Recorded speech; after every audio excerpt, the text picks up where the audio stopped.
Hello, everyone. Hi. Hi, everyone. Hello, can you hear me? Yes, we can hear you. You can turn on your camera and your microphone. All right. And team as well. Hello, everyone. Welcome. So this is the very first edition of the Healing Days. Welcome, everyone. Wow. Okay. There's a lot of people joining. Actually, we're more than 20,000 in all the different broadcasts that we have. So it's pretty incredible to see that many people joining. Thank you, everyone. Thank you for joining. Actually, tell us where you are connecting from, like what country, what city. Let us know in the comment. Hi from Italy, from Philly, from Burdeos. I can see Madonna from an Egyptian from Thailand, in Thailand. Okay, Barcelona, Spain. So all around the world, I can see. So welcome, everyone. This is the very first edition of the Healing Days with the best specialist in the world on healing.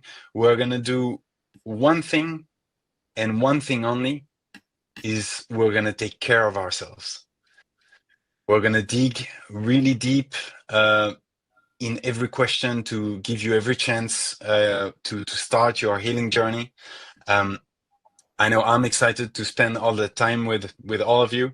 So I hope you're as excited as I am to be here and share this journey all together. Hello, Marisa. Hello, team. Hello, Gabor. So let's start by presenting ourselves. Maybe I'll lead the way. So I'm Leo. I'm the co-founder of Mentor Show. Mentor Show, we are the organizer of this event, right? So our mission is to become the world's #1 platform for healing. That's why we bring together the most renowned experts from across the globe to create really practical, step-by-step courses designed to help you heal your mind, heal your body, heal your spirit. So we come from France. You can probably see from my accent, but now we're all over the world, as you can see in the chat. So we're organizing this event. This is a free event from start to finish, right? But at some point in the conference, we'll present our courses in more detail. For those of you who want to go deeper and use our app for their healing journey.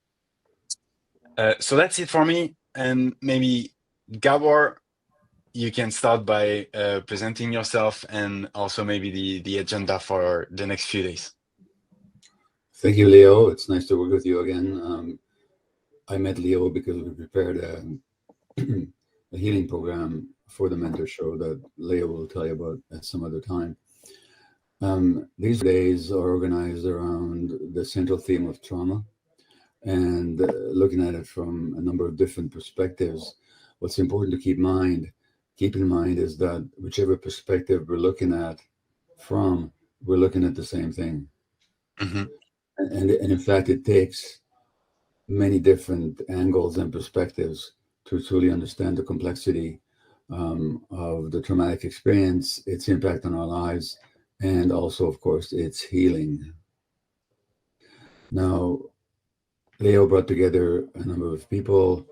We don't all know each other's work. I don't know the work of everybody else on this program. I know the work of Bessel, who will be speaking on the body. Tomorrow. I haven't had the fortune to run across the work of Tim or Marisa yet in person. I know their names, and the other people as well. Don't necessarily expect agreement on everything. I think the most important person you have to agree with is yourself. So we are called experts, but when it comes to human experience, the major expert on your experience is yourself. So whatever I say, whatever Tim says, Marisa, anybody else on this program says, you have to really gauge it against your own experience, your own gut feelings, your own sense of who you are, and to what degree it resonates with you or it does not. So make yourself the expert on this.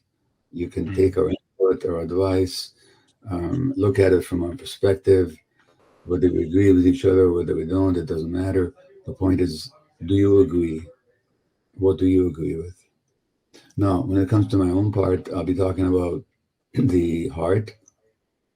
First, today, Marisa and Tim will present their perspectives on trauma as it affects the mind, as it's manifested in the mind, and as it's healed through the mind. Although I think we, all of us on this call today at least, agree that purely through the mind, nothing is adequate.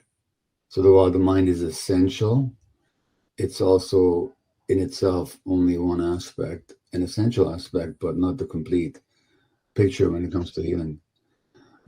Bessel, who of course is the world-renowned author of The Body Keeps the Score,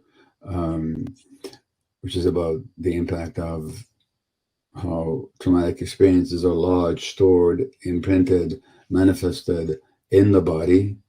And this is the kind of thing that nobody tells you about in medical school. 2,600 years ago, or 2,500 years ago, 2,400 years ago, Socrates in ancient Greece said that the problem with the doctors of today is they separate the mind from the body. He said this in ancient Athens, the doctors of today. Well, we can say the same thing, unfortunately, over 2 millennia later, about the doctors of today. It's still a struggle to bring many healers and many medical people, even many psychologists and so on, to the understanding that mind and body are inseparable, and that whatever happens in the mind is registered in the body, and furthermore, how the body itself affects the mind. And so today you'll be hearing about the mind, tomorrow more about the body, but keep in mind that it doesn't matter what the introductory topic is, whether it's the mind or the body, we're still talking about the same phenomena.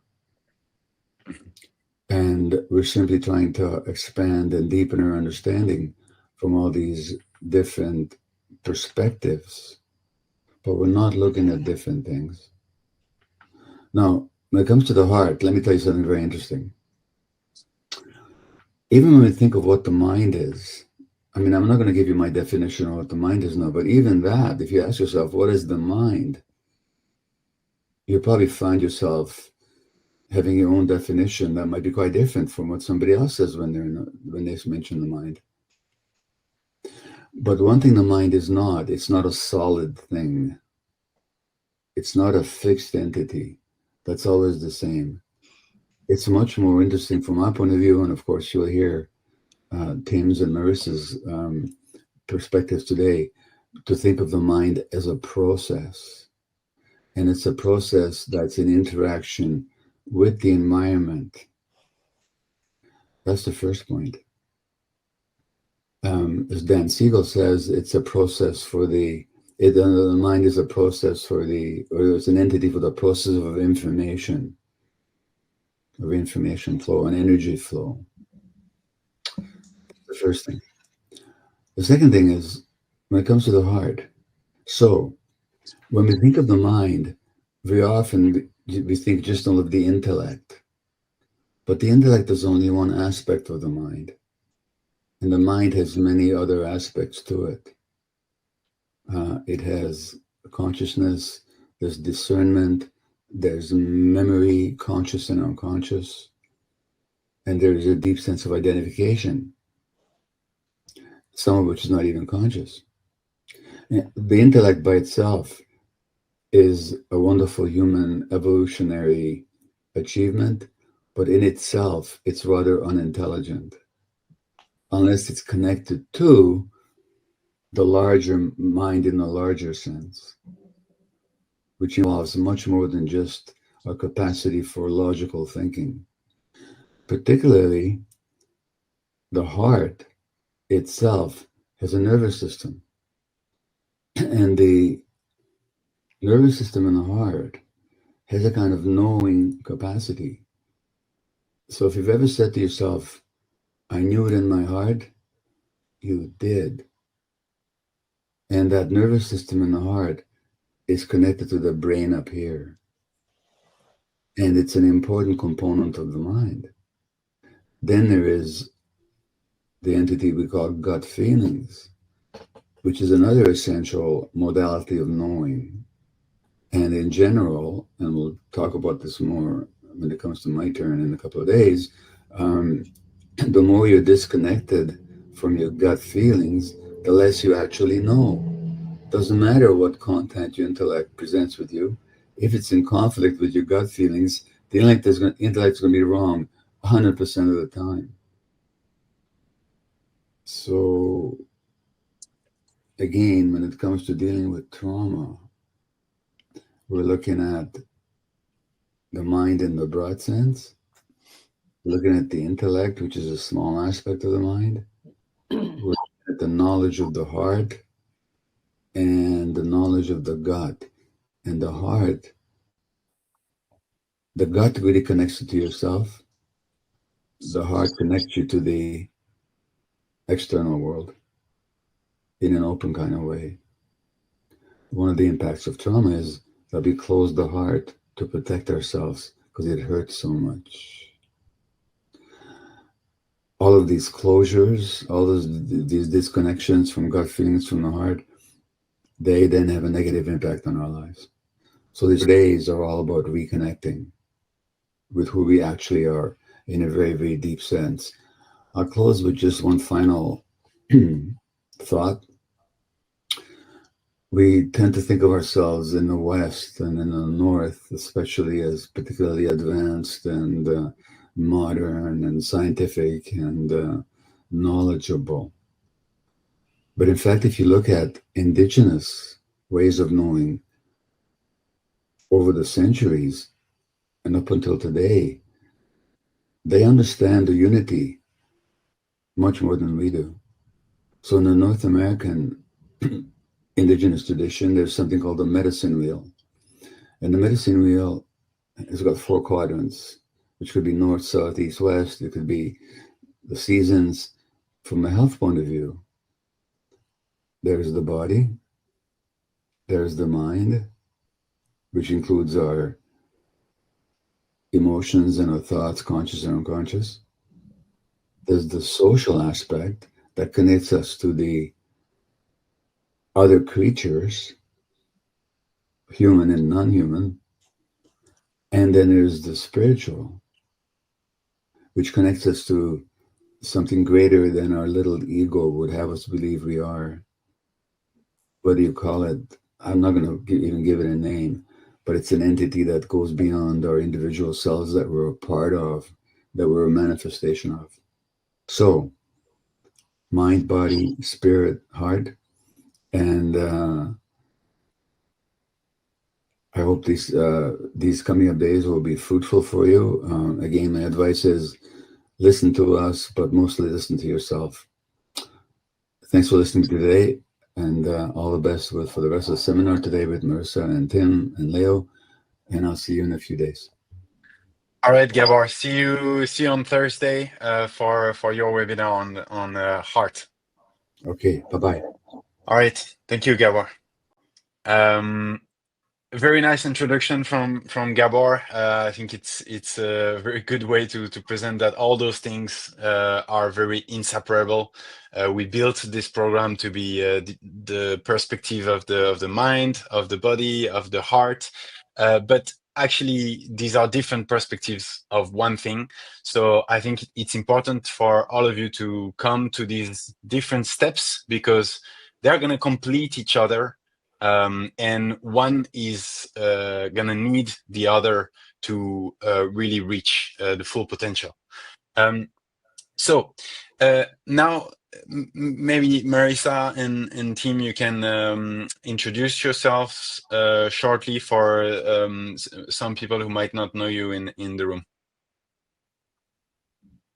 You go first, Tim. Okay, I'm Tim Fletcher. I'm from Windsor, Canada, and I came into this field over 20 years ago. And I came into through the addictions field, and the addictions program that I was working with in Winnipeg at that time was one of the only places in Canada that the lady that had developed the program had come to the conclusion after 25 years that addiction was a symptom of deeper problems. It was people trying to solve their pain and escape their pain and find pleasure somehow. And so she basically didn't have the words for trauma at that point, but she was really saying, we got to find out what pain they're trying to solve, because addiction is just a symptom. And if we don't deal with the underlying root issues, we're in trouble. So that started me on the journey of beginning to think about that and investigate that. And then I came across Gabor's book, In the Realm of Hungry Ghosts, where he talked about every client he dealt with addiction had childhood trauma. And then that just really focused my work and research. And I was working with clients every day, teaching stuff, and that was expanding more and more my understanding of stuff. And it just grew from there. And then what happened was because of Gabor's work, all of the addiction treatment centers were becoming trauma informed. And I got invited to go to a meeting of all the heads of the trauma or the addictions programs in the city. And they were all talking about, we got to be trauma informed. And I just asked, is anybody willing to change their program to actually deal with the trauma? And they all said no, they just couldn't do that. And I thought, well, we're all saying this is the root issue, but why aren't we dealing with the root issue? And so I spent about 3 years really thinking, what would it look like to do a program that's very practical for people coming out of addiction, beginning to recognize childhood trauma stuff, complex trauma, and developed the REACT program in 2016. And it's grown and spread around the world. And so that's been my work, and it's just been very practically working with clients and researching as I go to be kind of abreast of the latest research. And that's what I do. All right. Thank you, Tim. Hi, my name's Marisa Peer. I'm from London, and I've been a therapist my entire adult life, over 35 years now. And I realized very quickly that having clients come in and talk over and over again just wasn't enough. In fact, it wasn't working for me or them. So I created something called RTT, Rapid Transformational Therapy. And it's just therapy, but it's very quick. I use a lot of hypnosis, a lot of NLP, psychotherapy, neuroscience, quantum science, you name it. And I'm going to be doing a lot of it with you today, because as a therapist, it's not enough to listen. We like to do healing. It took me a long time to say I'm a healer. I thought, no, I'm a therapist. That's a kind of a brain thing. But now I realize actually healing is much more important. So I'm honored that today I'm going to get to have 2 healing sessions with you. And of course, all healing is your healing. I'm not going to heal you. I'm going to show you some very powerful techniques where you can heal yourself a great deal. It did wonders for me, and I'm honored to be able to pass it on. So thank you so much for inviting me, and I'm excited to be here. Thank you, Marisa. Thank you, Tim. Very, very excited to get started. And actually, let me show you quickly what's the program for today. So today we're focusing on the brain. Tomorrow will be the body. Then Thursday will be the heart. On today, we're gonna see, firstly, Tim is gonna explain what trauma is and the essential mechanism that are at work with trauma within our minds. Then we're gonna look at how to break free from this mental prison. Both Tim and then Marisa is gonna tackle this topic, and then Marisa has planned an experience for you that is going to be about 10 minutes. And after that, I will be presenting the mentor show offering and mainly the Heal masterclass from Gabor. After this session, Marisa will have a second experience, a group hypnosis session towards healing the mind. And after that, at the end of this webinar, we will have a live Q&A session where Marisa and Tim will answer all the questions that you might have. So obviously, if you want to ask your questions in the chat, the mentor show team will gather them for me, and I will ask them to Tim and Marisa directly at the end of the webinar. So stay until the end so that you can get your answers. All right, so now without further ado, we can get right into it and focus on the healing of the mind. And obviously, Tim, you have the immense responsibility to start these 4 days by explaining what is trauma and what are its effects on our mind, and what are the common consequences of trauma on our mind.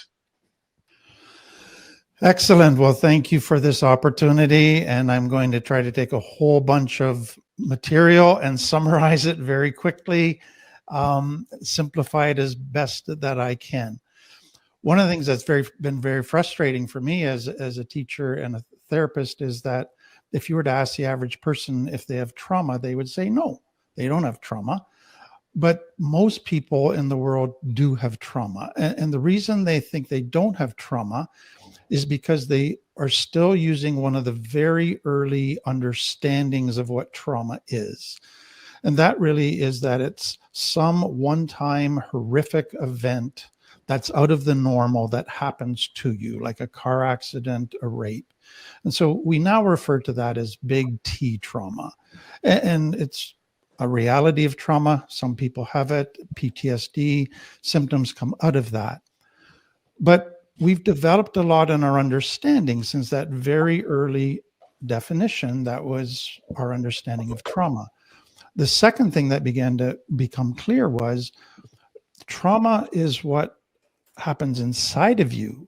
It's not the events out there. Those are traumatic events, but that doesn't cause trauma. It's when a person is affected by those events because they're too overwhelming, they're too much, too soon. Your nervous system can't handle it. It's on overload. And so you go to fight or flight, freeze or fawn as a way to try to survive. And so it was important to begin to understand it's not the traumatic events that we're talking about. It's the wound that's happening inside of a person as a result of those events. But then it went further, and we began to realize that it's not just one-time events, that you can have ongoing danger.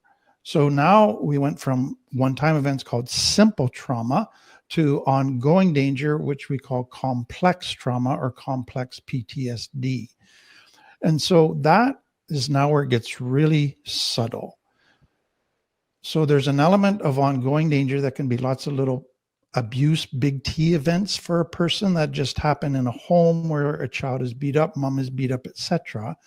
But there's now what we call little T trauma. And this is where it gets really subtle.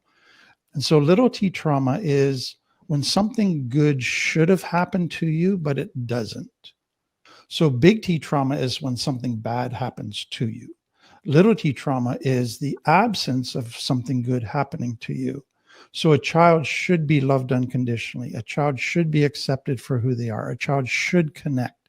A child should be able to be authentic, but they're not able. Their emotional needs are not being met. That's trauma. That's little T trauma. That's the result of neglect. It seems invisible because you go, nothing bad happened to me. But to your nervous system and your brain, terrible stuff is happening, because what is happening inside the child who is feeling that my needs are not being met, I'm not being accepted, I am being nobody wants to connect with me, must be my fault. I must be a terrible person. Now I'm afraid that anybody that gets to know me is going to reject me. and abandoned me, and I feel all alone. I can't connect with anybody. It just feels like it's me against the big bad world. So now they feel in fear all the time, even though there's potentially not a lot of scary stuff happening, but they just feel totally alone in the world. So what we know is that over 80% of people in the world have this little t type of trauma. But most go, well, nothing bad happened to me, so I must not have trauma. But little t trauma affects the nervous system just as badly as big T trauma.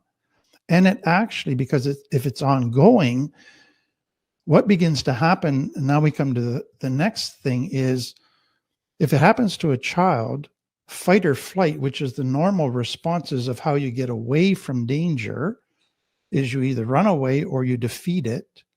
Those no longer work because you need these people in your life to meet your needs. So you're too little to fight them and you're too little to run away. So now you go to freeze, you dissociate. So instead of escaping to an external world, you now escape to an internal world where you feel safe.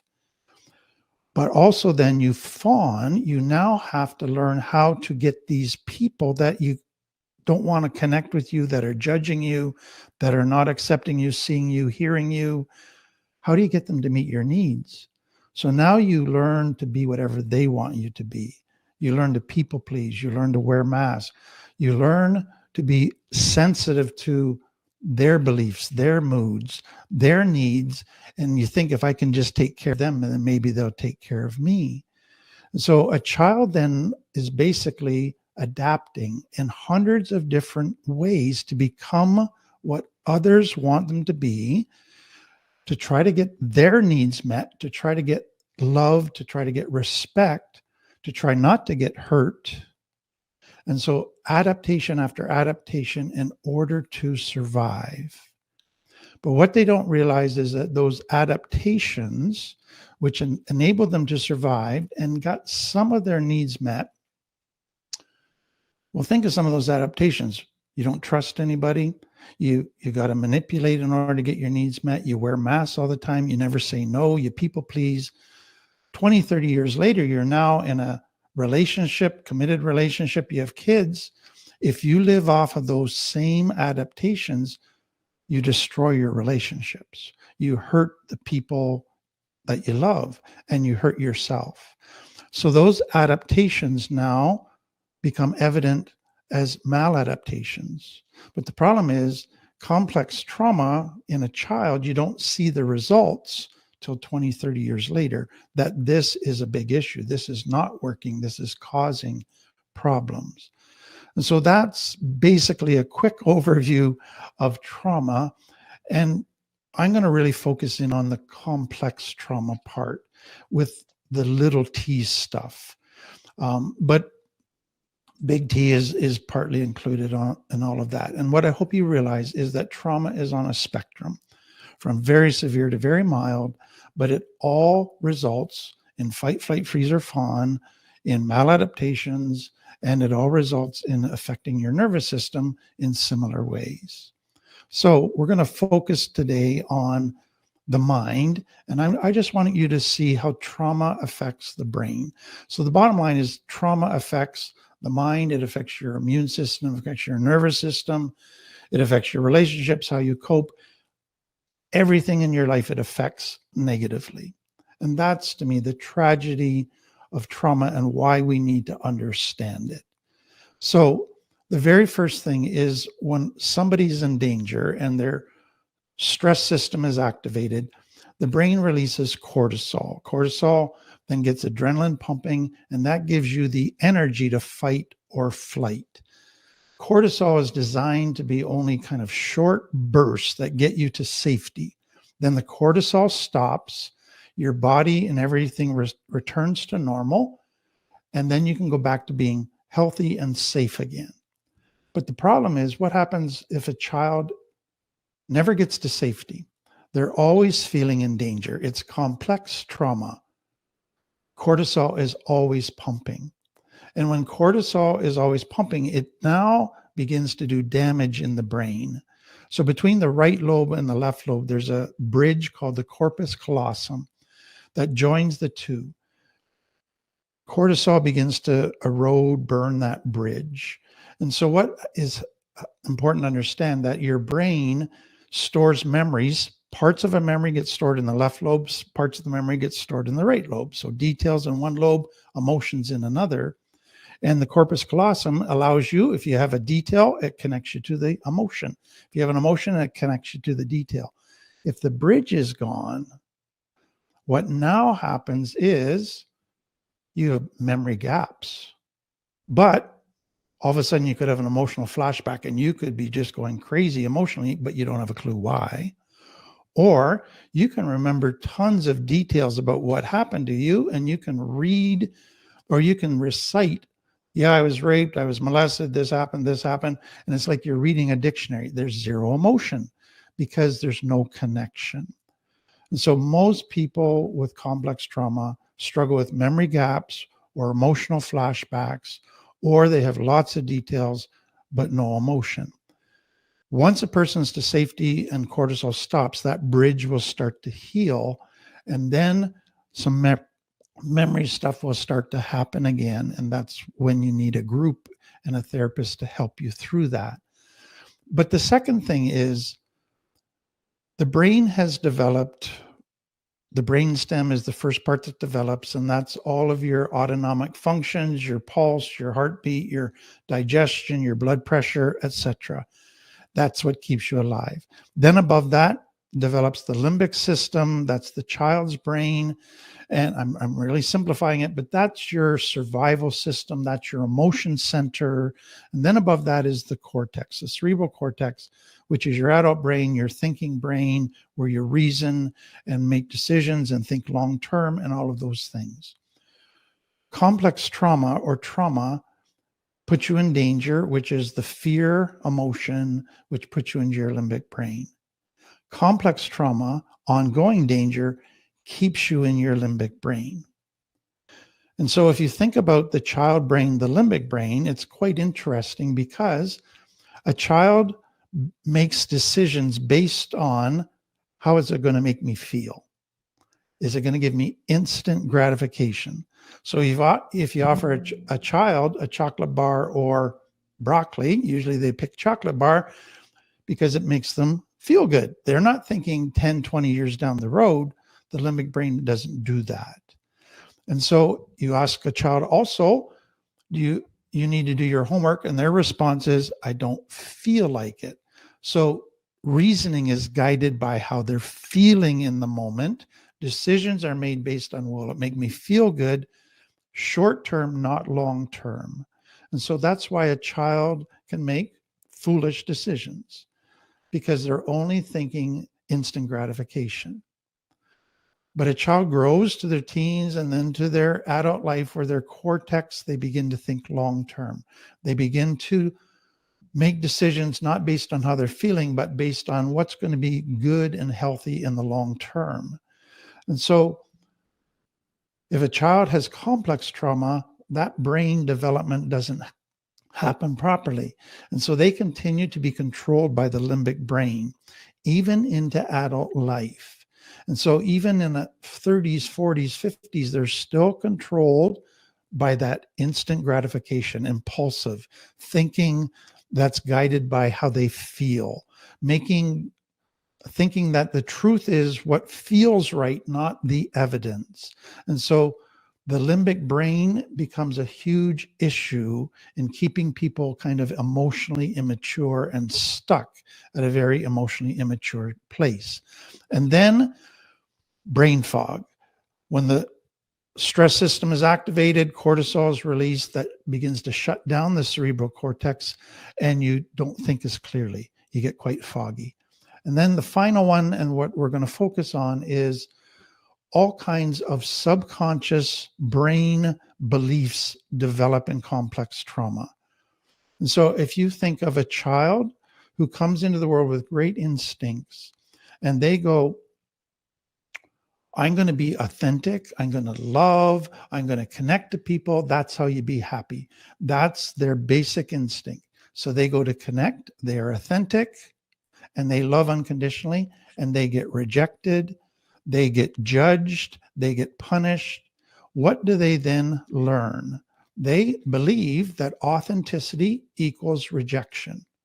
Authenticity never leads to connection, it always leads to pain. And so they begin to develop these beliefs or complex trauma math. And what is key to understand is authenticity leads to connection with safe people. In their world, authenticity with unsafe people is what led to pain. But in their mind, their math became authenticity is always bad, never be authentic, never connect, never trust. All of their natural instincts now, they believe a lie. But the lie to them seems like the truth. And that becomes their subconscious programming. And so take it further, what comes out of their belief system is the reason nobody's connecting with me, the reason my needs are not being met, the reason that I'm not being loved is I must be a bad person. It must be my fault. I'm the problem. I must not be good enough. I must not be valuable. And then what comes out of that? Well, if I have no value, my only way of getting respect is I must have a beautiful body. I must be really smart. Must have lots of money. I must have a great position, lots of possessions. I must always be doing stuff for others, earning respect. And so their whole value system is now based on lies. And then beyond that, the only way to get love is you got to earn it first. Nobody's going to just love you. And so they have to earn love. And so all of those beliefs now become programs in their mind that control them as they go into adult life. And now they go into relationships. And then in the next talk, I'm going to talk about how that then sets up prisons for their mind. But that's our introduction, Leo. Right. I can see a lot of people are really relating in the chat in all the mechanisms that you mentioned. So can you explain to us like why these coping mechanisms create really compulsive behaviors? You call them maladaptations, like people pleasing, the inability to say no, but there's a lot of also self-sabotaging sometimes, anxiety, emotional shutdown. Can you tell us how can we break free from these type of brain mechanism? So you wanted me to go on the next section now, Leo? Yes. Yeah. Okay. So let me give you just a couple of examples. So the first one would be, so a child is trying to connect and they get rejected. And they're being authentic and they get judged. And so they feel abandoned and nobody's there for them. Nobody's got their back. Parents are there once in a while, but parents are too busy. Parents have their own issues. And so they just have this tremendous feeling of being alone and being abandoned, that nobody really sees them, cares for them. And the pain, to me, one of the most painful emotions in the world is abandonment, because that basically says I must be a zero, that nobody wants to be with me. And so that then creates a terrible fear that I never want to be abandoned again. But you also have an instinct that I want to connect. I want intimacy. I want love. And so now I want connection, but I'm afraid of connection. I want intimacy, but I'm afraid of intimacy. So what happens is that fear of abandonment's at a deep subconscious control program level that you might not even be aware of. You just think you're in love with somebody, you get into a relationship, but then it starts getting closer and it triggers your fear that they're going to get to know you, and everybody that gets to know you abandons you. And that now causes you to go into behaviors to try to prevent abandonment. But what you actually do is create abandonment. So you become super needy. You text them 50 times a day. You ask them 100 times a week, do you love me? Are you going to leave me? You begin to test them. Are you cheating on me? You push them away to see if they're going to chase you. You do all these little games with them to test them, to be needy, and you just wear them out. You drive them away. And so what you think you're in love and you think you want an intimate relationship, but your fear of abandonment is so deep that it's actually triggering stuff. And then if they ever don't give you 100% attention, or it seems like they're criticizing you or disrespecting you or not understanding you perfectly, you go, oh, okay, that's it. You're rejecting me. You're about to leave me. And you just flip out and you go from 0 to 100 in a nanosecond, and you lash out in a panic, in a fear that you're going to abandon me. So what you've created is a prison now that you don't want to be abandoned, but you can't break out of all of these behaviors out of your fear of abandonment, and you end up actually creating that the person's going to abandon you. And then another thing that happens is you sabotage.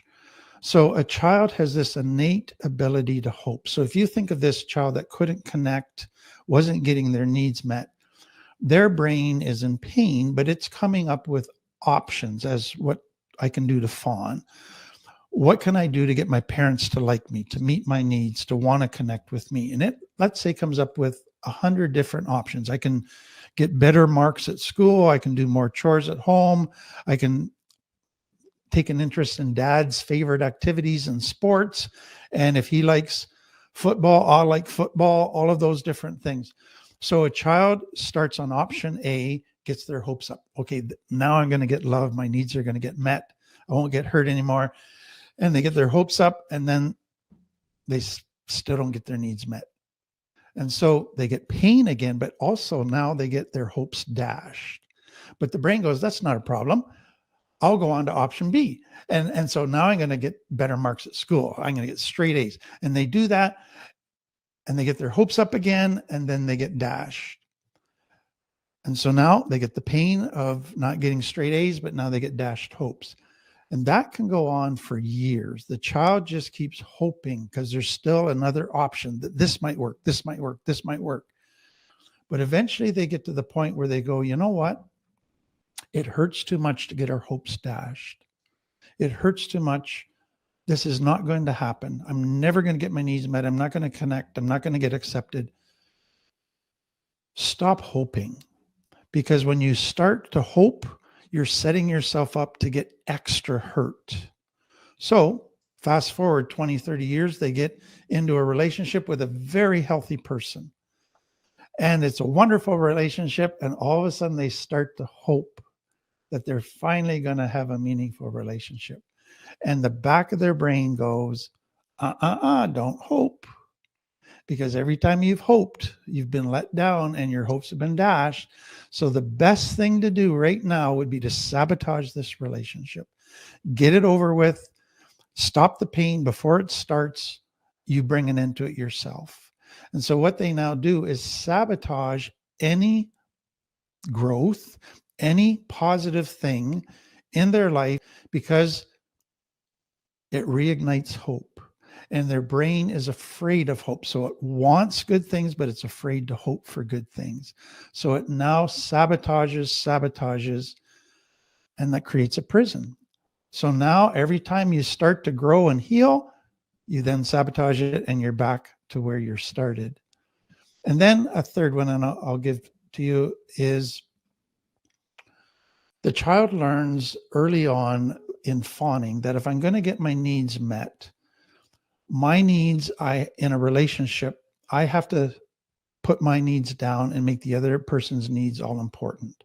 So I got to become attuned to their needs, their emotions, their thinking, and self-sacrifice, deny my needs, and just put them first and give. That's the only way to get loved and to get acknowledged. And so what a child actually is doing is learning codependency, fawning, that relationships are a superior person and an inferior person. And if you want love, you got to go to the inferior person and you got to play that role. And if they ever stood up for themselves and express their needs. They got told that they were selfish.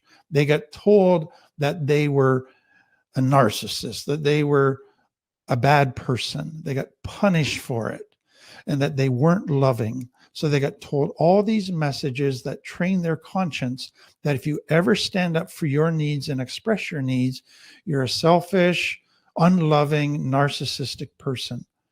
That's terrible. And so now they've been trained that way. That's their relationship template. That's in their subconscious. That's in their belief system. And so what I want you to see is all their belief system is based on lies, but that's their belief system. That was true in their world. That was unsafe people. Now they get into adult life and they go into a relationship and they make themselves small.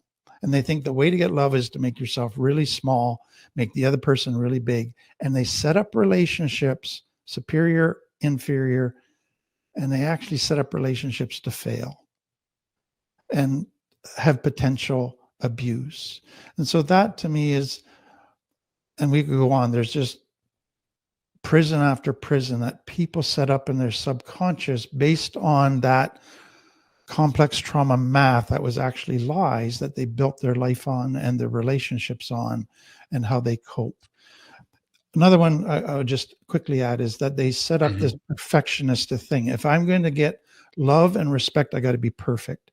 And they have this strong, unrealistic standard for themselves and a strong and internal critic that I got to be very hard on myself, never give myself a break, and just control myself totally and be perfect.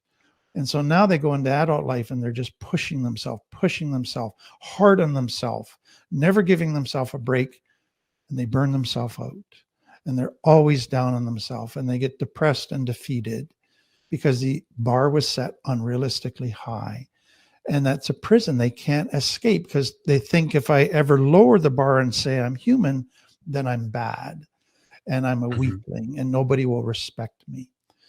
So healing from this, and we're going to spend so much time on this, and I just want to give a quick summary to it. Number one, you can't heal trauma unless you're with safe people. If you're still in an unsafe environment, you're going to have a lot of difficulty healing trauma because you're still going to need those survival tools to try to keep safe. So being with safe people becomes critical. But secondly, with safe people, healing trauma, like Gabor said, is not just learning information, though that is essential. The more information, that's fantastic. But you got to connect with safe people. And that is super challenging for people from complex trauma because every time in their childhood they tried to connect, they got hurt. And now we're asking them to connect as the path to healing. And so that's a scary road to risk trusting, opening up, being vulnerable and authentic again, but it is so essential and it leads to deep, deep healing. Right. Then the next thing that to me is so important to understand is, so Gabor again talked about our approach in the West, very intellectual. And so we've used what we call a top-down approach. So let's give the cerebral cortex lots of information about new tools, what healthy looks like. All of that is so important. How to calm themselves down. If they're upset, how to talk to themselves. All of that is important, but we put all our eggs in that one basket. And what people begin to realize is that works a lot of the time, but not all the time. Sometimes you get triggered so profoundly that you can't talk yourself down. You can't think yourself down. You can't even think. And so bottom-up therapy has become such an important part of understanding trauma healing. And bottom-up therapy, so it's based on the brain. So top-down is you start with the cortex, the top of the brain. Bottom-up is you calm the brain down through the brain stem. So the brain stem, the limbic brain are activated in survival mode. They're panicking, they're dysregulated. So you calm them down, not with information, but through somatic exercises. So breathing, yoga, tapping, through pet therapy, art therapy, dance therapy, movement, all kinds of different ways to calm the brain down. So it's learning to regulate that limbic brain, get Right. yourself to a grounded place so you can get back to your cortex and operate out of a wise brain. Because if you Some of those actually we're gonna be doing today and also Exactly. probably tomorrow. Actually, Tim, if you had a few last words before we give the microphone to Marisa for the next part. Yeah, I would just very quickly share that there's an element of, to me, therapy that you can do very rapidly. There's a lot of intense, quick healing in the early days, but then there's an element that's just long-term. You stick at it and healing happens sporadically, but at times of triggering. And I like to use the illustration, and I'll end with this, of the reverse bicycle experiment, where we're trained to ride a bicycle a certain way, and that becomes part of our subconscious programming, so we can ride a bike and not even pay attention to it, talk to everybody as we're going along, because our subconscious programs are riding the bike for us, and they're complex. But somebody created a bike where the handlebars went the opposite direction. So if you turn the handlebars to the left, the wheel went to the right. And they were curious, how long would it take a person to ride a backwards bike? And it took 6 months to a year. Now, what was significant is in a nanosecond, they could get the concept and understand it. Turn it to the left, the wheel goes to the right. That's easy. I got it in my cortex, simple. But it took 6 months to a year to change the subconscious programs. And so it's just realizing that this is have patience with yourself in this journey. It does take a long time to reprogram all of that programming. Right, thank you, Tim. And it does take a long time, and it requires a lot of constant work, I would say. Marisa, maybe after having described all the mechanisms behind this mental prison, can you explain to us why does insights alone doesn't bring you to really rewire your brain, and how can you actually reconnect with your authentic self?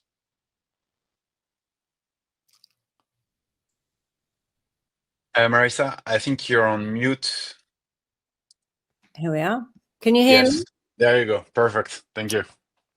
One of the rules of the brain is that in a battle between emotion and logic doesn't get a look in. You know, we can't. When I went to the CNN tower in Canada to look down, people were actually crying. They knew that it was safe. The floor was glass, but the emotional brain said, "Are you crazy? Get away from the edge, you fool." So our emotion will defeat logic. And the logic says, my parents didn't love me. Well, they were drug addicts. They were not well.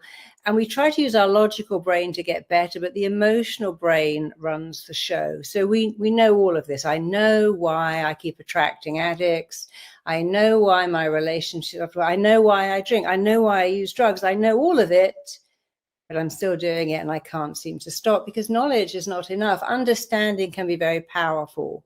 But what I want to do today with everyone is to find the pattern, understand the pattern, change the pattern. So we've had a lot of amazing work from our first two speakers, really true geniuses on understanding the pattern. But my role here is to actually show you how to change it, because it's important to understand what makes me tick. Why do I do that? You know, I've worked with people who, because they haven't got enough, compulsively shoplift. They have so much money, but they still have to go out and steal things because their brain says, I'm owed, I didn't get love, the world owes me something.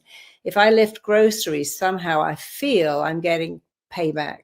And their logic know that that's a crazy thing to do, but they can't stop it, you know. And then I've had clients who hoard because we don't feel enough. So when you were talking earlier about young children feeling abandoned, what happens is we very quickly think, I'm not enough. A child, when a parent is not meeting a child's needs, when a child is aware, oh, my needs aren't being met here, they don't stop loving their parent. They immediately stop loving themselves. They go, my mum is mean to me. Guess I'm not a very nice person. My dad is always at work. He doesn't visit. I guess I'm not worthy of his love. So we buy into this. It's my fault. I'm not enough. We begin to doubt ourselves. We stop loving ourselves. And then when someone turns up to love us, we go, what's wrong with you? Why do you want to love me? I'm unlovable. So I created the I'm enough movement, because I saw so many smart, intelligent people, capable, gifted, talented, but they always had this belief, if you really got to know me, you'd say I'm not enough. I'm just a fraud. I've seen it across the music industry, seen it everywhere, from movie stars and athletes to school teachers to police officers to anyone. 80% of us have imposter syndrome, women, and 40% of men have imposter syndrome. But almost all of us have, to some level, this feeling that I'm not enough. I'm not attractive enough. I'm not interesting enough. I'm not worthy enough. I'm not good enough. And we buy into it because a child must idealize their parent. If you work out, hey, my dad's crazy, my mum's an alcoholic, I mean, that's just terrifying for a child to realize that their parents are inadequate. So what they do is they idealize the parents, they turn it on themselves. This is my fault.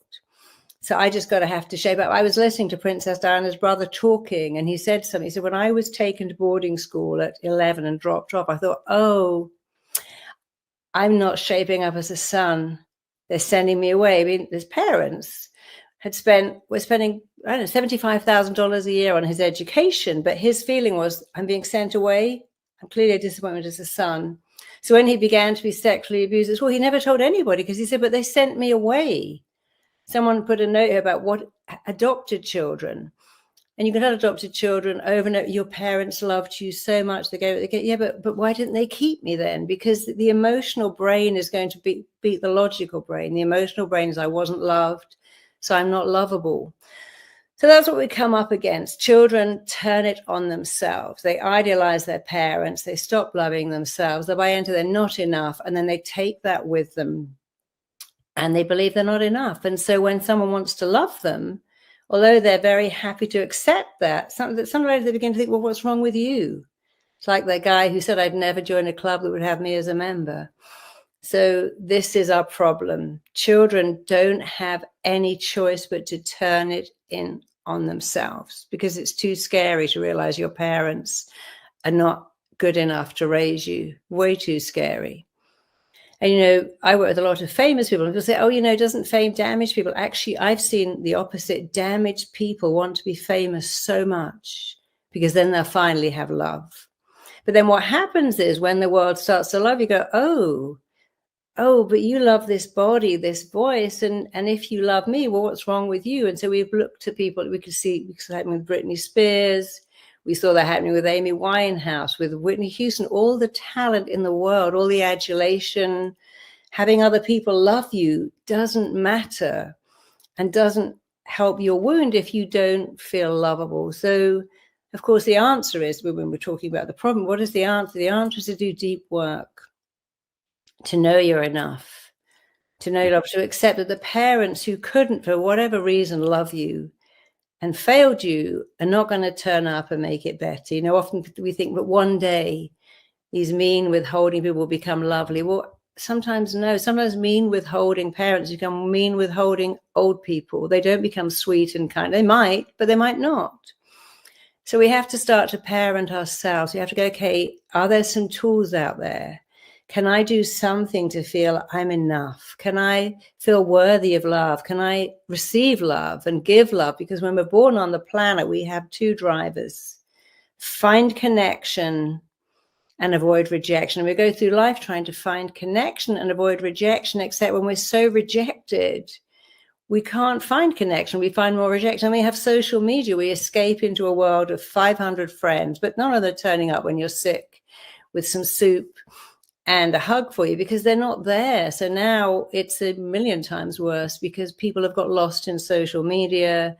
We don't even have the communities we had before that may have helped someone that was suffering. So our only option now is, can we find a way to start healing our pain?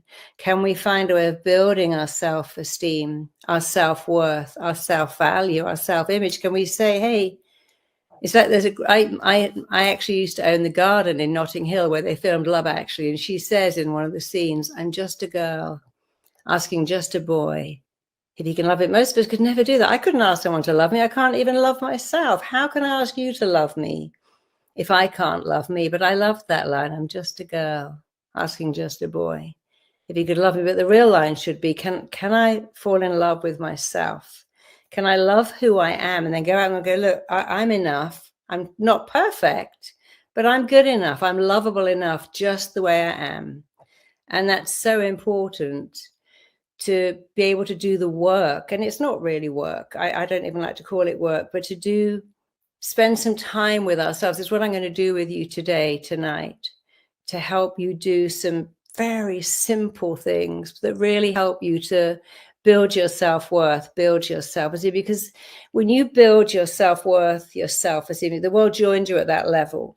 When it's down here, they join you down there. So it's no one else's job to go, hey, can I show up in your life and love you and make you feel amazing, as lovely as that is? People can't show up and love you until you feel worth it. You know, you have to believe 80% of it comes from this mindset of I'm worthy of love. We're all worthy of love. Every baby is born saying, of course you're going to love me. I have a friend called Sammy Shoebox. He was called Sammy Shoebox because he was put in the Philippines in a shoebox, put on a rubbish tip. But he cried all day. People went to work, thought it was a cat meowing. When they came back, it was still going on. And somebody found him. He was sent to America, adopted. He's now quite a famous DJ. But I love that story because it was his tenacity. That newborn baby had a belief, someone's coming because I'm worth it. And then what happens? Well, someone doesn't come. We don't put our parents, I shouldn't have had you, should have been a boy, should have been a girl. Why can't you do this? Your brother was so smart. And we begin to think, oh, or my dad's always at work. My father was always at work. And very early on I thought, oh, he likes work more than us. He prefers work to me. He goes to work all the time because it gives him more than I do. Because what else could I have believed? My father prefers to be at work than home because work is more meaning to him than I am. So I felt not enough, of course. It's so easy for it to happen. But the question is, how can we fix it? What can we do? And that there are tools that you can do every day that make you start to build your sense of self-worth, because it's no one else's job to turn up and make you feel good enough. It's your job. And that's actually fantastic news because you can do it better than anyone else. I had to do it myself. I changed my whole life by doing it myself. And we can all do it ourselves. It's actually not hard. What's hard is staying the same, being alone, being loveless, being self-destructive, self-sabotaging, hoarding, using. All these things come from not feeling enough, but it's not even true. The truth is you're so enough. You're lovable, but you got to know how to get better. Right. Such a great message of hope, I think, for people, and also such a great build up to your first experience. Yes. But actually, before we go to your experience, I'd like to just take a few moments to present the Heal Masterclass that we created with Gabor, if you don't mind. I don't mind. So we'll take a few minutes, but already, you know, I wanted to know in the chat, did you like this first part? Did you get something from it? What's the biggest really learning that you got from it? Let us know in the chat. It's always nice for us to know. And in the meantime, I'd like to take a few minutes to present the Gabor Maté Masterclass that we built this year. Now, I'd like to start by asking the audience if any of you have already taken the Heal Masterclass, and how did you find it? Did you find it useful? What is your review of it? And in the meantime, let me explain quickly. So we built Mentor Show to tackle the most widespread mental struggle that there is, suffering from trauma. I think Tim said about 80% of people worldwide experience at least one traumatic event during their lifetime. 80%. So it's enormous. And also that's why there's so many of us today. And the thing is, if you don't address it, it has enormous costs, just because it can range from anxiety, from broken relationships, addictions, physical illness, a lot of compulsive behaviors that we talked about during this first part. But at Mentor Show, we started from one belief. It's that you can break free. You can heal. And besides what anyone can tell you, and besides probably how you sometimes might feel, well, you can actually heal. But you will not heal by just watching inspiring videos on YouTube or anywhere else, as it matter. You will heal in practice. What you need is to create new habits to practice your healing. In fact, healing is a little bit like exercise. Take swimming, for example. You're not going to get good at swimming just by watching videos on how to swim and how to do the movements, right? You need to actually swim. Then your body will change, your brain will change. And this is why we created the Heal Masterclass. So let's see what people said in the chat. I can see Emily, thank you for this live. The Gabor Masterclass really opened my eyes. I feel lighter every day. I can see David, who said, honestly, I've tried many things, but nothing impacted me like Gabor's words. Or I can see Jessica as well. I started the masterclass last week and I already feel my relationships are different. So what's in this masterclass? Why is it working for some people? Well, it's very simple. It's because it's called Heal. It's a 4-step program, and it goes as follows. First, the first chapter is H, like hearing the pain.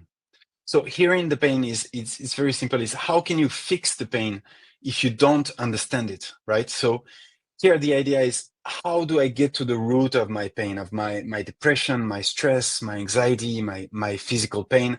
How can I trace actually the symptoms of trauma in my life? And here Gabor gives a few maps to decipher.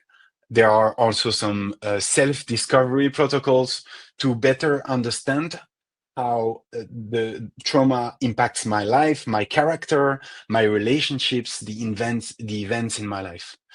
The next part is E, because once you've understood, then, so many people were asking us, how do I go from actually mentally understanding what happens to me to actually changing it in my body and really healing on a deeper level? And this is the idea of this chapter. You're going to discover strategies, new routines, a few toolboxes to really try and implement Gabor's learnings, but in your day-to-day life. This is the main part of the Heal Masterclass. After we go into A, like align your relationships, because once I've built the tools to really heal myself, then obviously it's a whole other thing to manage my relationships. So here the question is, how can I protect my relationship and also prevent relationships from making me relapse? And also a question that we got a lot, which is how to protect my children from my trauma and from trauma in general. So there's a whole section here on parenting and protecting my children. And last but not least, it's L, lifelong healing. This is actually my favorite part because, well, sometimes you can feel like there's real change for a moment, but then you fall back into old habits. And we really wanted to build a masterclass that you can still carry with you, even after you're done watching. So Gabor here really uncovers what tools you can carry in your everyday life, even after the end of the masterclass.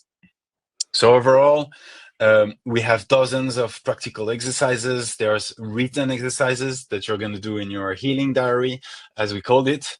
There are somatic exercises, meditations that are delivered by Gabor himself. A lot of routines, a daily practice, a weekly practice. There's also an emergency kit for, sometimes things go out of control. And it's very hard to manage those moments. And here there's a special emergency kit, first aid kit, that is built by Gabor to help you in those moments.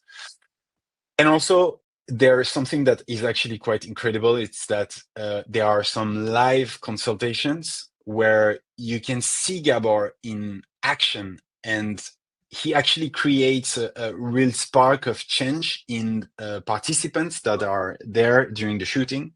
It's quite mesmerizing, and hopefully, you know, we made it so that it can become contagious for you. So a lot of people are asking now, how can I get this masterclass? How can I join Heal? So normally you would have to choose between two paths, right? There's usually two options. Option one on the left is you get the Heal masterclass, you get the complete step-by-step masterclass. There's about 7 hours of content. There's everything you need to start your healing journey at home. And option two is the Heal masterclass with everything in option one, basically. But also there are weekly live sessions for 1 year with trauma specialized coaches. So one of them actually is Daniel Maté, which is Gabor's son. And you will have a kickoff session with him at the beginning of the program if you take it.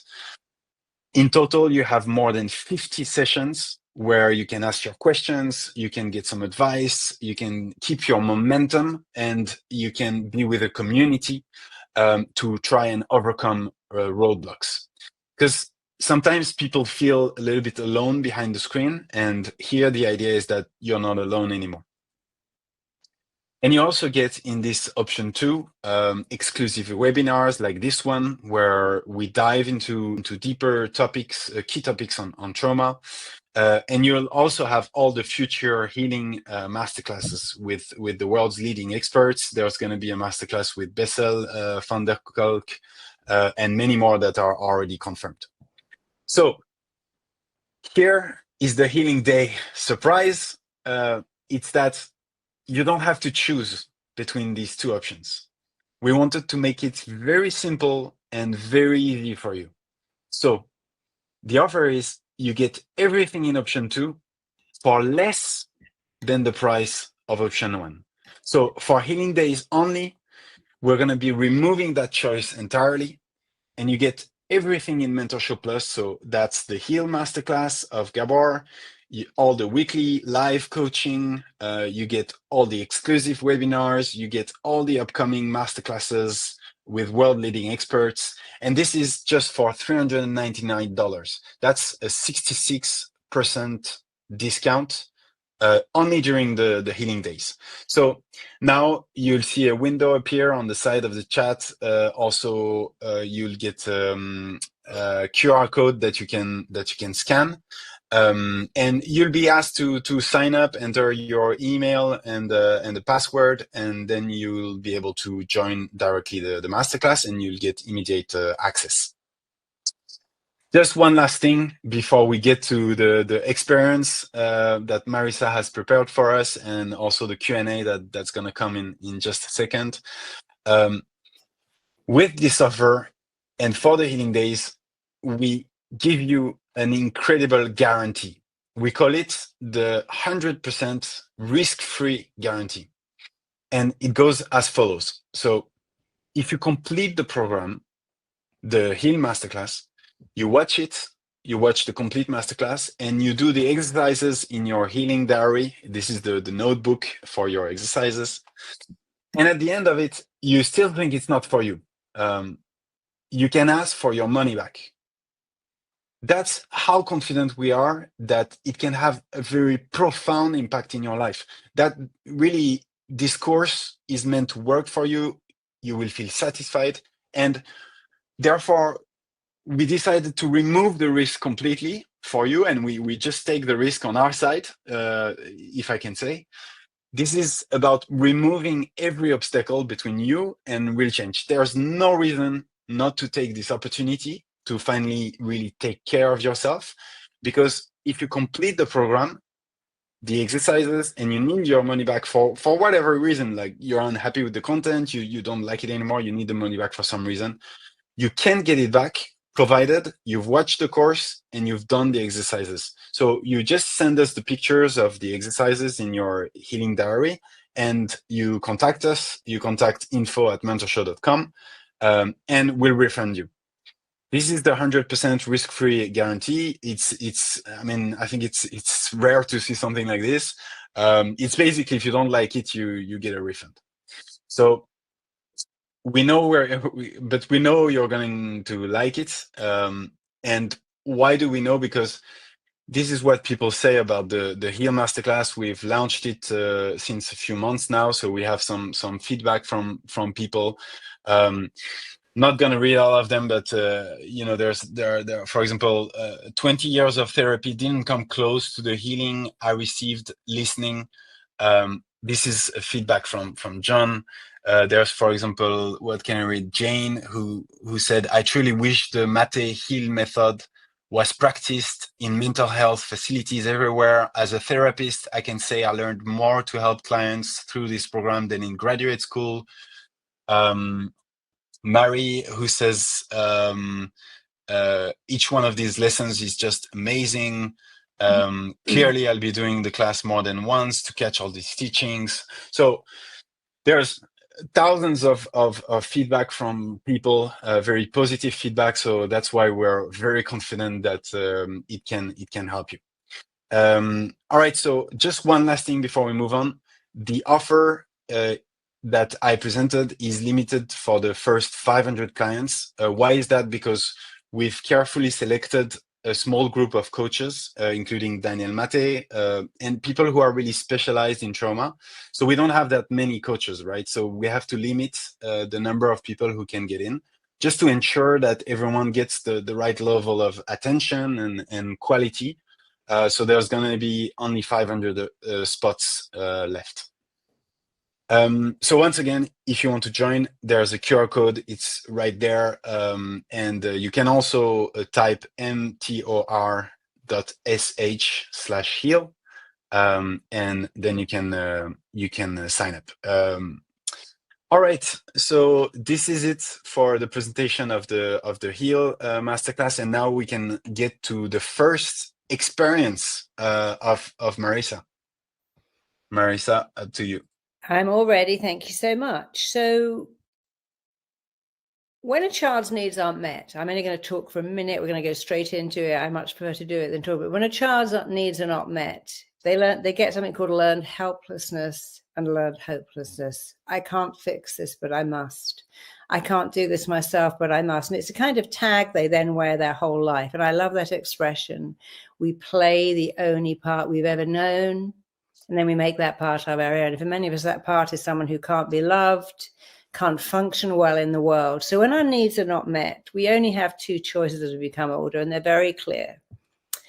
Our needs are very simple when we're a little baby. My daughter's got this sweetest little baby. I spend time with him, and all he knows is love. He trusts everyone. He's happy. I think, gosh, every baby should have what he has. But of course they don't. I didn't have that. Luckily, he does. So when we're born on the planet, we don't need much. We need to feel loved. We need to feel safe. We need to feel significant, and we need to feel connected. We have a drive to feel connected, safe, significant, and loved. And for many of us, we don't feel that. We may feel some of it, some of the time, but most of us go through life, and I've been in therapy for so long, every client I see doesn't have that. But what happens when these needs are not met? What happens is two things. We learn very quickly to give up. I'm never going to find love. I'm never going to be anybody. Things are not going to work out, and we give up. Some people really give up. They get some cats, some dogs. Bridget Barder said, I wasted all my life with men. Dogs never lie, never cheat, never let me down. And I like to be with animals. I feel safe. So that's giving up. I don't expect love. I don't want love. I don't expect anything. I've given up. The other option is to give it away. I'm going to find someone out there, and they're going to turn up, and they're going to fix everything. They're going to love me. And Tim talked a lot about, we find that then we don't trust them. We go through their phone. We go, do you really love me? Are you sure? Are you going to leave me? What have I done wrong? So we give the need up, or we give it to someone else. It's your job. And we usually give that to a partner, but we can give it to a friend. Sometimes we give it to our kids. I've had this baby, and they're going to love me, and they're going to make everything. But occasionally we give it to a therapist. I'm here, and you've got to fix me. I've seen that sometimes. But actually, there's a third way, and it's the only way. And that way is to do it yourself, to learn to meet your own needs for connection, significance, safety, love. There are some other needs, being seen and heard, being celebrated, being proud of yourself. So let's start right now. We're not going to do hypnosis, we're going to do that in the next bit, but let's just close our eyes. Please close your eyes. There's nothing for you to do except tune in. And I want you to imagine you're looking at a video of you on a screen right now, and you're pressing the button that says rewind. And the movie of your life starting today is going backwards. You're going back in time. That movie of your life is rewinding, running back. You go further back, even further back. Years, months, weeks, days are peeling away from body. As you go back in time, your eyes are closed. Just imagining one thing. What if the movie of my life could rewind and rewind and rewind and go back to that little kid who suddenly noticed their needs were not being met? So just imagine you can go back in time to meet that child. It's like you're in a time tunnel going backwards, going back in time, further back. You're going back to meet a little kid whose needs were not met and who realized his needs were not being met and who found that quite scary. So suddenly that movie is stopping, and you're standing outside a childhood home. It doesn't matter if you had many.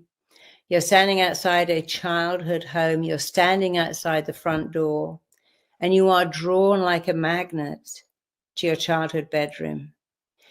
And you're reaching out your hand, and you have your hand on that bedroom door handle that you knew so well. On the other side of that door is you as a small child. And you know that you as a child is on the other side of that door. And that child knows that you're them as a grown-up, and they have a complete affinity with you. They understand you completely. They're going to tell you anything. So go ahead and open that door. Walk into that room, and there, waiting as a little kid that you know so well. This is you as a small child. It could be a baby, could be a toddler, could be an 8-year-old, a 9-year-old. But it's a child that you know very well. And just as you know that child is you, they know that you are the grown-up version of them. And I want you to quite literally put your arms around yourself. Really do this properly. Don't just listen. Put your arms around yourself. Imagine you're holding that little kid. I want you to sit on the bed, sit them on your knee, sit them by your side. But I want you to put your arms on. I want you to say some words, word for word. You're going to repeat these words out loud. Don't mumble. Say them. I promise you, it's going to make a world of difference.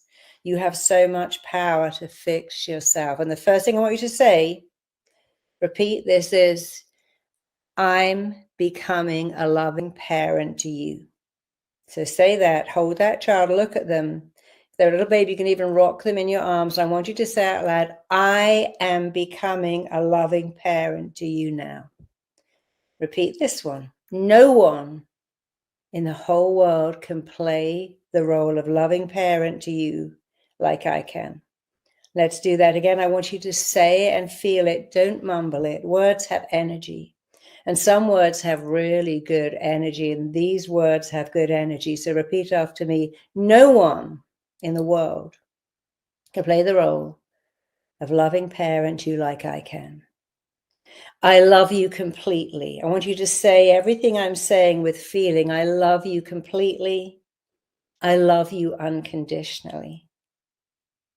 I will always have time for you. You and I have balance now. There's nothing we can't do. I love you. I'm here for you.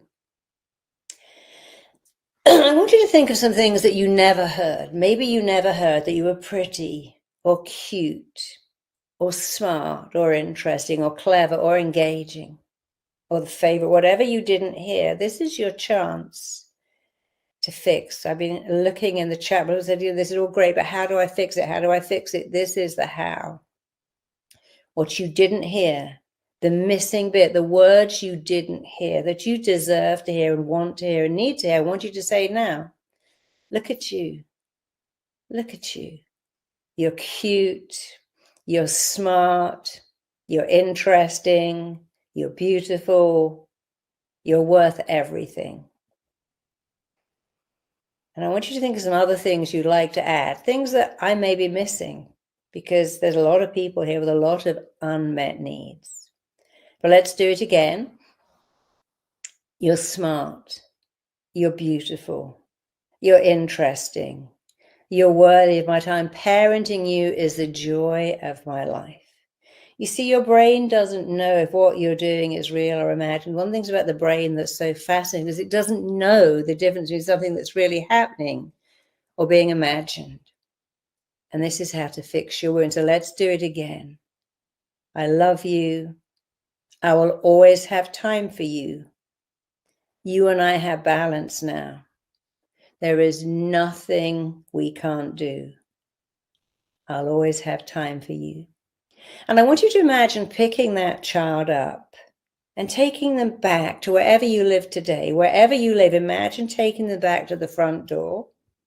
So you're moving them from that home where their needs were not met, where they were neglected, where their needs were not met, and where they didn't have the ability to meet them, where they had learned helplessness and learned hopelessness. And you're teleporting them to wherever you live today, and you're standing outside the door. You're opening the door to your home, and as you walk in, you are saying these words, repeat them word for word right now. I'm upgrading you into my world. And this is a nicer, better, safer place. I'm upgrading you into my world. It's a better place, a nicer place. And now that you live with me in my world, you can never go back to that other world, not even in your daydreams. And I want you to move into your living room. And I want you to look at all the stuff you have. You probably have a smart TV, a mobile phone, stuff that you didn't have when you were a kid. They weren't even there, but you have them now. And just as you have them, and of course, these are things, you can have everything else.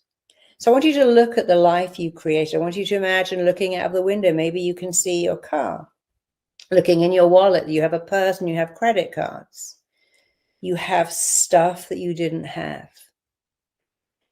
I want you to go into your bedroom and look at the person that you spend your life with. And if there isn't one, I want you to imagine there is, that very soon you're going to wake up in the arms of someone that loves you and is loved by you.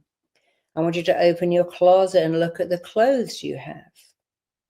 I want you to go into your bathroom and look at all the products you have.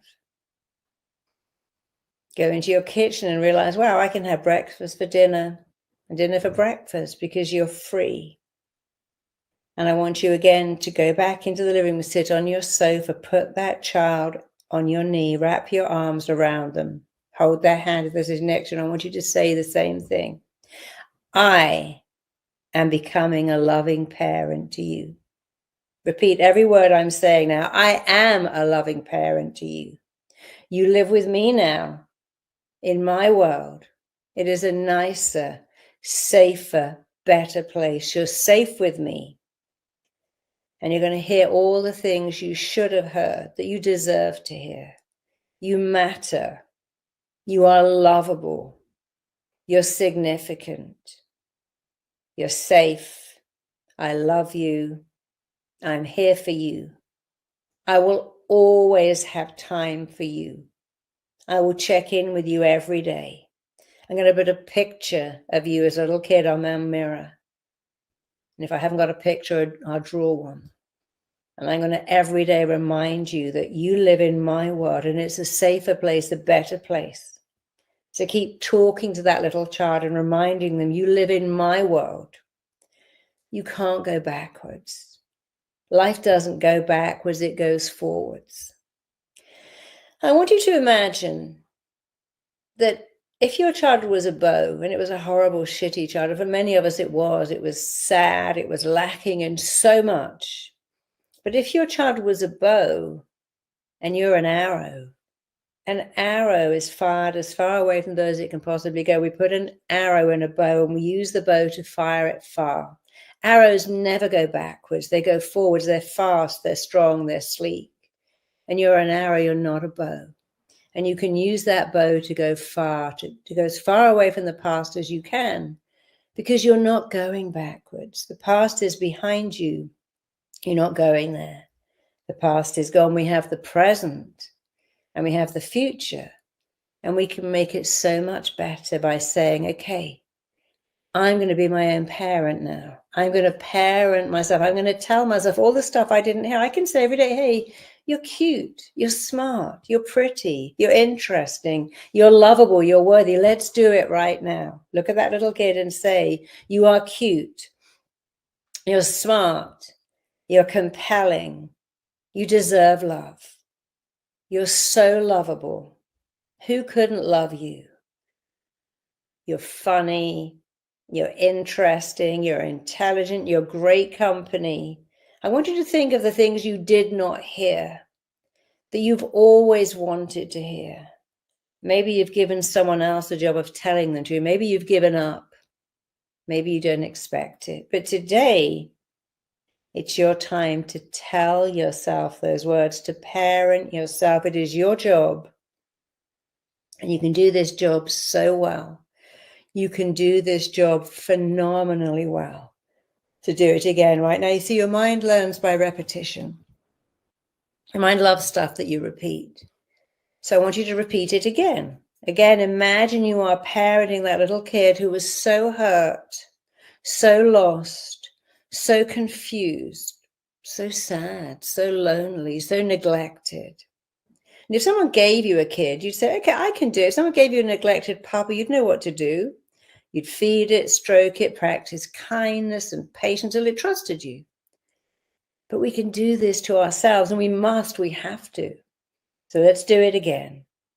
Hold that child and repeat these same words. I'm a loving parent to you. And I'm doing this job so profoundly, so deeply, so beautifully. I'm taking it so seriously. I have time for you. I listen to you. I check in with you. You see, there is nothing in the world that will build your self-esteem like praise. And your own praise is just as important to your brain as the praise. The fact the brain doesn't know or care where this praise comes. So think of the words you didn't hear, the praise you didn't get, and do it now. I love you. You're smart. You're amazing. You're great company. You're significant. You matter. You're interesting, you're compelling, you're beautiful, you're cute, you're wonderful. Parenting you is the joy of my life. I'm proud of you. I believe in you. So we have a few more minutes, and I really want you to add some things. So let's start with, again, you're safe, you matter, you're significant, you're enough, you're lovable. Let's do that again. You are safe. You are significant. You're lovable. You matter. You're enough. And I want you to add 5 more phrases. And it doesn't matter what they are. You might want to say you're safe to have an attractive body. You're safe to learn to trust people. You're safe to be by yourself sometimes. You're safe to walk through this world knowing that you matter, knowing that you are significant, knowing that you're here for a reason. You know, if your life was a huge clock, your childhood is the first 8 to 10 minutes, and it may not have been great, but you've got a whole 50 minutes left to make it amazing. You've got a whole life in front of you. Your school days are not the best days of your life. The best days of your life are right now as you parent yourself, believe in yourself, and as you massively, powerfully, permanently, and all pervasively raise your sense of self-worth and self-value and self-image. The world will join you at that elevated level because it will radiate from you, from your very pores. So let's just take the remaining 2 minutes and just pour into that kid love, significance, connection, joy, gratitude that they're there. And then feel it pouring back to you. And this time, instead of saying to that kid, you matter, I want you to say out loud, I matter. Say, I matter. I'm enough. I'm significant. I'm lovable. Say it again. I matter. I'm significant. I'm lovable. I'm enough. And I don't say it. I want you to state it to embody it. I want you to shout it at the screen. I matter. I'm lovable. I'm significant. I'm enough. I always have been. And I always will be, because that is the truth about you. And as you get to accept it and let it in, it will change everything. You see, if you put balm on dry skin, you're nourishing your skin. But these words are balm for your soul. And you can nourish yourself from the inside out. So I want you to not just do this every day. I want you to think, you know, I could do this every day in the shower. What else are you going to do? Go, I love the smell of the shampoo in the shower. When the water's coming down, it's quite meditative. You can say, I matter. I'm significant. I'm safe. I'm lovable. Just 5 words. I matter. I'm significant. I'm safe. I'm lovable. You could say that every day as you wait for the kettle to boil, the toaster to pop, the coffee to percolate.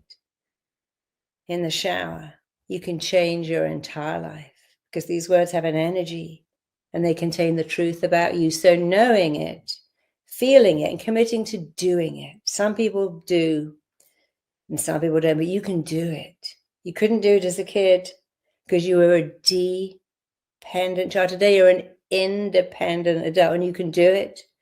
You can do it amazingly, beautifully, wonderfully, majestically. There's a great person that said, boldness has genius and magic in it. Begin it now. Begin it now.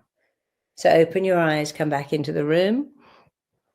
And that's our first activation for today. We're going to do another one. I'm going to hand over now and read some of your comments. And I'll see you in a minute, or very soon, for the next one.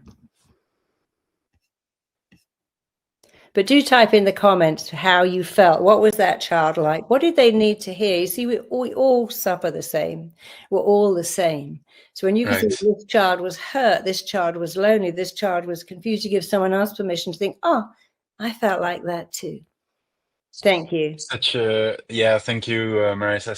Such an incredible moment. I think I saw a lot of great comments in the chat talking about really taking care of ourselves, right? I think it was a really a self-caring moment for everyone. So give us some feedback in the chat. We're really eager to have how you felt.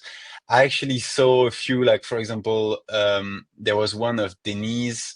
I need to speak all of this to my children. I was stuck in a loop, but not anymore. Very glad to see that, Denise. Mary, who said, I'm crying while doing this exercise. Thank you. Margarita, who said, this is incredibly powerful. Tony, who said, wow, this just broke me. Thank you, Marisa. So I think a lot of gratitude for you, Marisa, and for this incredible experience that you shared with us. Tears are flowing. Thank you, Lena. Very emotional.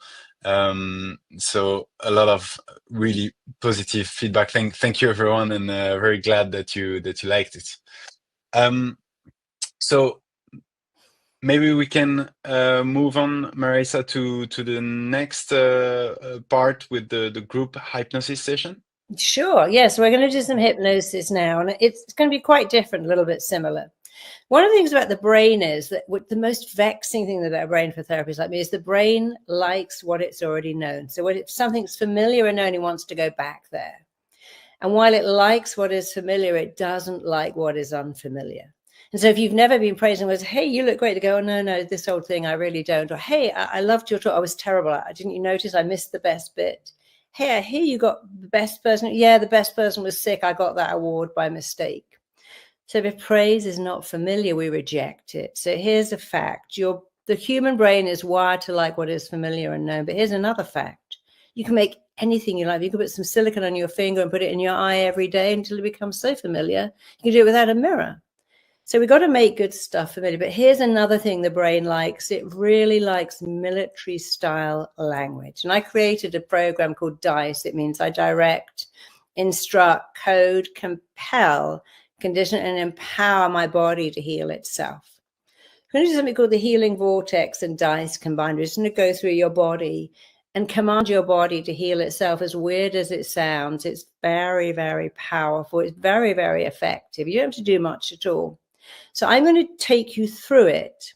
But I want you to remember this dice: direct, instruct, command, code, compel, empower. You know, I had cancer twice, and each time I directed my body to heal itself super fast, and it did. I got run over 2.5 years ago, and I was told I would never be able to walk properly. I'd have a limp forever, and within 6 weeks I was walking. In no time at all, I was back on my feet like it never happened. But it's because I use this military type language. I commanded my body to heal itself. And you can do it for emotional things as well as physical. Pain, being alone, not having love. So what I want you to do is go through it, but I'm going to stop it and I'm going to ask you to use these words. I'm going to ask you to go, I command my heart to let love in. I command my body to trust. And I want you to use the same language. So I'll do it. But at some time I'm going to ask you to repeat these words again. No mumbling. We empower, we command. I was actually giving a talk last week because, you know, I listened to you and you said, I don't say I can't, I said, demand sleep. I insist, you know, I got on a plane today and, you know, I was going to be up until it was 1:45 in the morning here. But I thought, well, I'll go to sleep. There's something I told my body, I demand sleep comes to me. I insist sleep comes to me. I slept for 3 hours. I never ask. I command, direct, instruct. And the body likes that. It understands commanding language. It's like a class of children. When you go, sit up, get your pen, they do it because they understand that tone. And your body, when you say, I command myself to feel worthy of love, I command myself to sleep perfectly, I command myself to have perfect digestion, the body goes, I can do that. So let's do it now. We've got about 10 minutes, which is just enough time. So hypnosis is not scary. Does not send you to be, it wakes you up to your potential. And when you get hypnotized, it's really what I call alpha brainwave training. So look at me just for a minute. You're going to look up, keep your eyeballs up, breathe in and out 3 times. On the third exhalation, you're going to close the lids, but you do it that you don't go like that. You keep the eyeballs up and bring the lids down. That's how you go into an alpha brainwave where you're highly receptive to good suggestions. It can't do any harm. You can't stay in hypnosis. And you go into hypnosis every day, but if you look up and then close your eyes, which is how I managed to give myself 3 hours sleep this afternoon, I rolled my eyes up and then said, sleep's coming to me. It's perfect. So let's do it. So make yourself comfortable. It's all about your eyes. Roll your eyes up as if you're trying to look into your very own eyebrows. Keep your eyeballs up. Breathe in, breathe out. Take another deep breath. Keep your eyeballs up. Breathe in. Breathe out, and keeping your eyeballs up, staring at your eyebrows if you can. Breathe in, keep your eyeballs up, but at the same time, just close your eyelids right down. Drop your chin. And with that looking down sensation of dropping your chin, just imagine you are looking down 10 steps. Keep your eyes closed. You're looking down 10 steps. You have that looking down sensation that you get when you look over a stairwell or down a flight of stairs. And right now, you're moving on to step 10. You can see your feet, hear your feet, feel your feet treading each step. As you move down, drift down, travel down.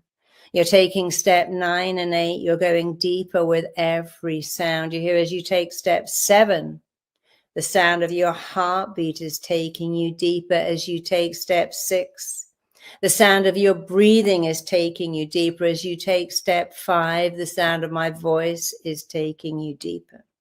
As you take step 4, every sound is flowing through you, taking you deeper. You're taking step 3, going deeper into an awareness of yourself. You're taking step 2 and 1. Just go deeper. And I want you to imagine hovering above your head as a vortex of energy, rather like an enormous child spinning top, rather like a good tornado. So I want you to just imagine above your head as a vortex of powerful energy spinning from left to right. This vortex is wider than your shoulders.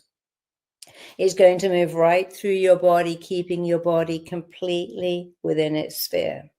You can see it in a color that you love, a healing color. You can tune in to this kind of vibrational hum. And I want you to think of this vortex rather like the twisting brushes of a car wash. Those brushes of a car wash twist and vibrate and rotate and wash off crud and old stuff.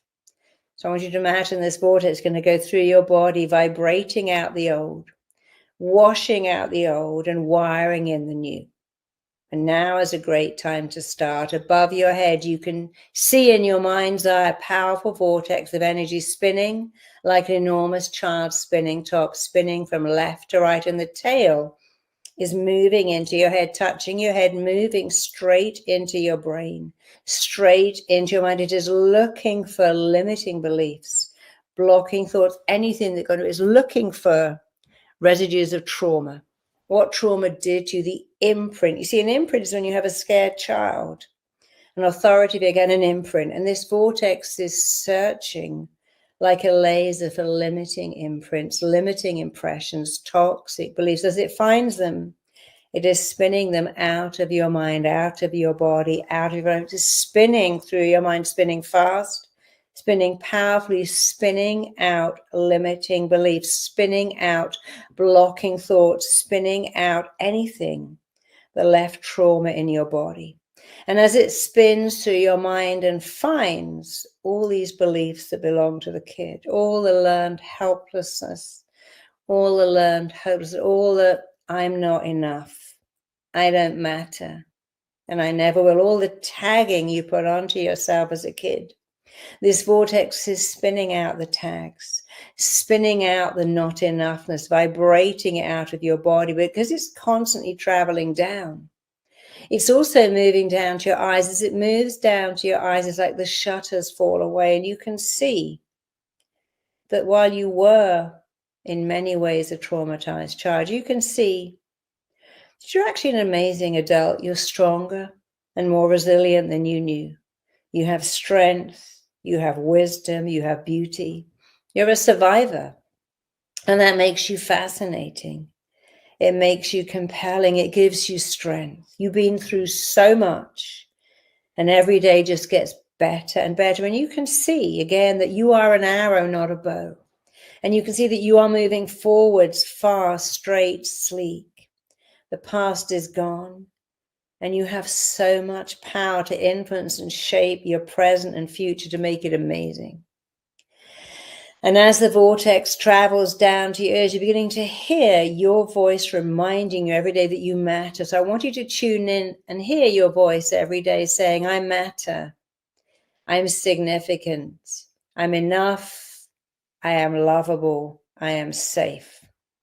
And as the vortex spins down to your mouth, you can actually hear your mouth saying these words. In fact, this vortex is wiring into a compelling, overwhelming, irresistible need, a drive to say these very words every day. Say them right now. I'm safe, I matter, I'm significant, I'm enough, I am deeply lovable. And if you ever want to quantify, you quantify by doing this. I'm lovable because I'm lovable. I'm enough because I'm enough, just the way I am. So the vortex is spinning from your mind, what you think, to your eyes, what you see, to your ears, what you hear, to your mouth, what you say. It's traveling down your shoulders. It is traveling to your heart, your big, beautiful heart. And of course, your heart was broken many times, mine too. But you have a very functional heart that knows one thing, how to repair itself and come back for more. You have a beautiful heart that knows how to give and receive. And I want you to see all these scars on your heart, like that beautiful gold filigree you see in Japanese vases. You see, a bodybuilder, to make a muscle really big, must break it using very heavy weights, and rest it, and it becomes bigger. You want big arms, you lift weights, rest, and then your arms have bigger muscles. So your broken heart is just a bigger, better heart. It never lost its capacity to give and receive love. But today you're discerning. You give love to those who are worthy of it. As Tim said, you find people you are safe with. You are discerning. You like yourself so much. You love yourself so much. You can be on your own. And you let people into your life who benefit you and are benefited by you. You have a discerning heart, a discerning mind. You're a true survivor. And you look at your big, beautiful heart and see as this vortex spins and twists and turns that you can indeed give love. You can give love and you can receive love. The more love you give, the more you receive, the more you receive, the more you give. Because you are discerning, you're smart, you're not a dependent child, you're an independent grown-up. And now the vortex is traveling to your lungs, and your lungs are a place of balance. You see, every day you receive a breath and you give one away. Let's do that now. Take a breath in and give that breath away. Receive a breath and give it away.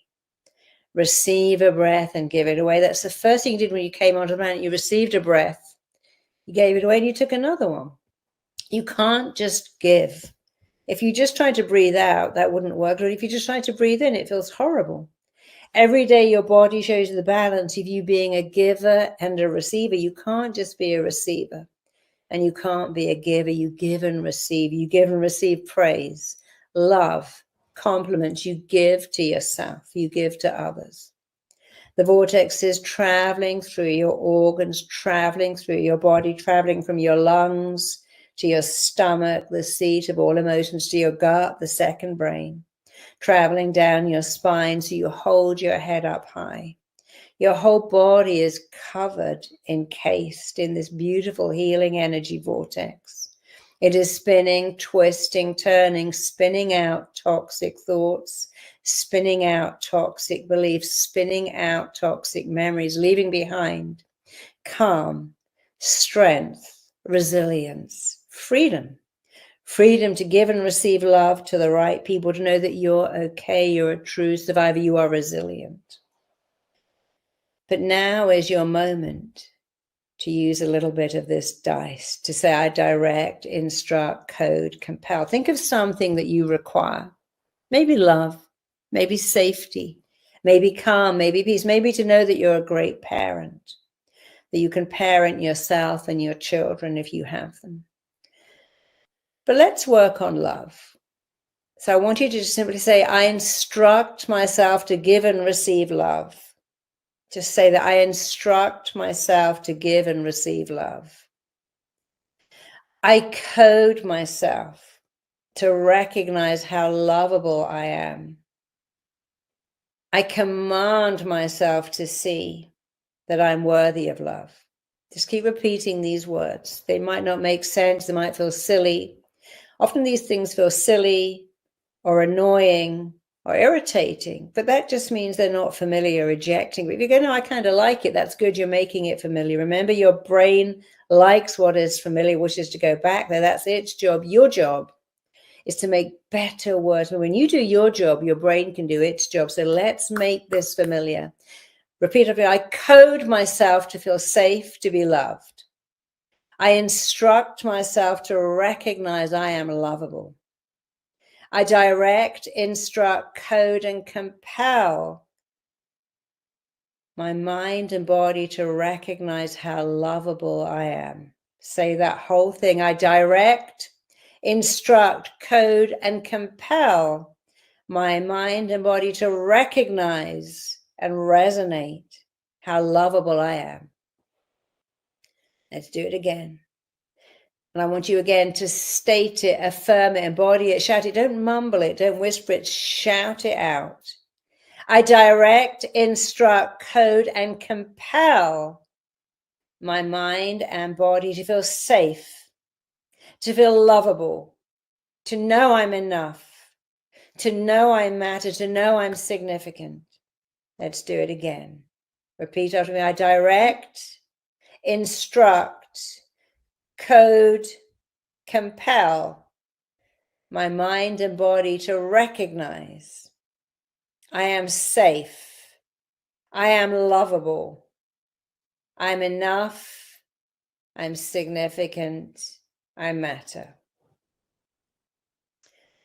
Think of some other things you would like to direct, instruct, code, compel, and say them. Repeat after me. I direct, instruct, code, compel my mind and body to recognize that I'm smart, that I matter, that I'm meant to be here, I have something to offer the world. You can add anything you like, because this is not just about doing it, it's about learning. I want you to repeat this again every day, to just take a few minutes to direct, instruct, code, compel, and empower yourself to feel safe, to feel lovable. You see, your body is a healing machine. If you cut your hand, it will heal all on its own.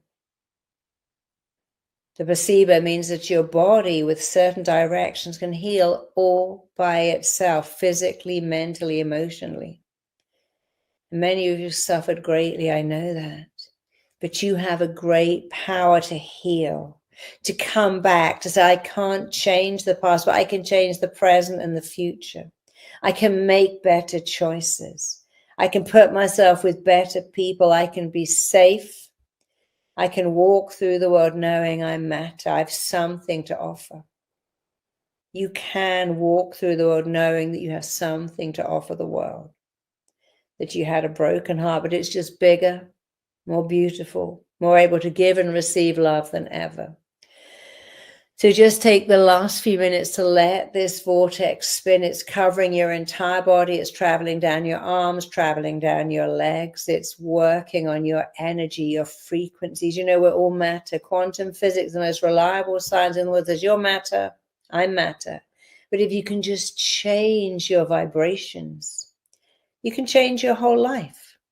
So for the last minute, believe this vortex is changing your vibrational body, having you vibrate a different frequency, a frequency of safety and love and connection and significance, a frequency of joy that you made it, a frequency of being an arrow, not a bow. The bow is gone. No one cares about the bow. We only care about the arrow, and you're an arrow. So as this vortex spins and twists, and change your vibrations, change your frequency to those of someone who says every day, I matter, I'm safe, I'm enough, I'm lovable, I'm significant. The universe that put me here is supporting me. You can now just let the vortex leave your body. Imagine opening 2 valves in the soles of your feet. This vortex is leaving your body, pulling out of your body, leaving your body, leaving you feeling strong and well and shiny. Just like when a car comes out of the car, which looks all shiny in you. You feel shiny, resilient. You are resilient. You're a survivor. You're resilient. You are strong. You are lovable. You matter. And as you know it, everyone else will get to know it too. So let the vortex leave your body through the soles of your feet. Let it come out like, a bit like if you tip up an egg timer, make a little hole in it, that sand will trickle out. Let it trickle out. Open your eyes. Come back into the room. Remember, every day, I want you to choose to say, I matter, I'm lovable, I'm enough, I'm significant, I'm safe. You can even add, I'm an arrow, because you are. I'd love to spend longer with you, but that was all the time I had. But it was just enough time. Thank you so much. Thank you. In the comments how you found that. Thank you, Marisa. Yeah, let us know in the comments how did you feel about this group hypnosis session. For me, I felt already at the beginning that I was sort of going to the ground, and I felt I saw some people having the same feeling. So let's see how people felt. A lot of thank you so much. A lot of gratitude, I think, from everyone in the room. Okay, so now we're gonna go to the Q&A. We have a few questions from people that we've been gathering through the whole session. Jennifer, who says that was healing. I have Ingrid, who said I feel light. Donna, who said I'm amazed that the love I extended to me as a child, I feel inside myself now. So a lot of incredible testimonies here, Marisa. So thank you so much. You're welcome. Okay, so let's get to the questions. We're going to try to take. We're not going to be able to take all of them, but we're going to try to take a few at least, and maybe we can try to respond with 2 minutes answers so that we can get to as many as we can. So before the questions on healing, I'm just going to respond a few questions on the masterclass of Gabor. So I had a question: how long is Gabor's masterclass? It's about 7 hours. It's 17 lessons. When does the masterclass start after I sign up? So James, as soon as you sign up, you get the masterclass straight away. I had Daniel who said, "Can I watch the masterclass on my phone?" Yes, you can watch it on your phone, on your tablet, on your computer. You can also watch it offline if you should like. Mark, who says, "Can you remind me of the offer, and is it possible to pay in installments?" So I'll just share the offer again. The offer is to have ultimate package, which is called Mentorship Plus, which is usually $1,200, but for the healing days, it's $399, and it includes Gabor's masterclass, the Heal Method, the Heal Masterclass, but also weekly live sessions with specialized coaches, exclusive webinars, and also all the future healing masterclasses that we're preparing.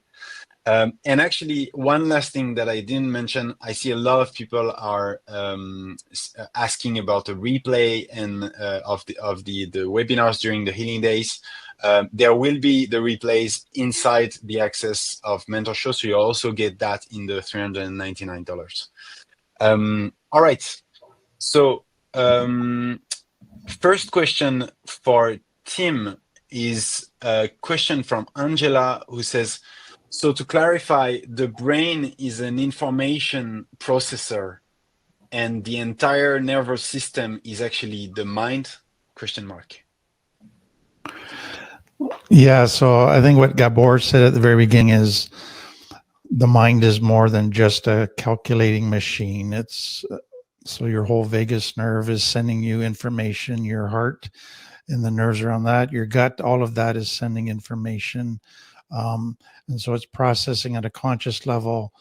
Over 90% of the brain is working at a subconscious level.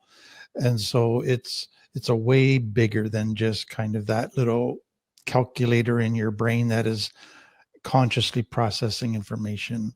It's your identity, it's your coping, it's all kinds of biases and assumptions and beliefs that you might not even be aware you have, plus thousands of nuanced things about how to live and respond in a million different situations. So yeah, you got to think of the brain as much bigger than kind of traditionally we might have thought of it. Right. Next question is Feggy Stern, who asked maybe for Marisa, what role does joy and play have in healing trauma? Well, we know that children who are adopted, and the brain has this brutal thing called use it or lose it. So children who are adopted from places like Romania, where they were tied into their cribs and never played and never danced, didn't develop that part of their brain. And it's very important to play and laugh at any age. You age much better if you can laugh and feel joy. And joy comes from very simple things: waking up and hearing birds sing, clean sheets. You know, when you ask me what gives them joy, it's never, oh, going on a yacht. It's like, my first cup of coffee is sensational. I love this particular shower gel. I always use it. So put some joy in your life. Joy is the little things. Waking up and your cat's jumped on the bed, your dog greeting when you come home, someone holding your hand, someone being kind to you, and put joy in your life. And if you can practice gratitude for the little things, you know, I wake up and think, oh, I love my first cup of tea. I love my husband. I love my house. I always wake up thinking I found something to love, like usually birds singing or just loving, waking up and think, I haven't got to get out of bed yet. That's so lovely. If you can have an attitude for gratitude for little things, then big things become amazing.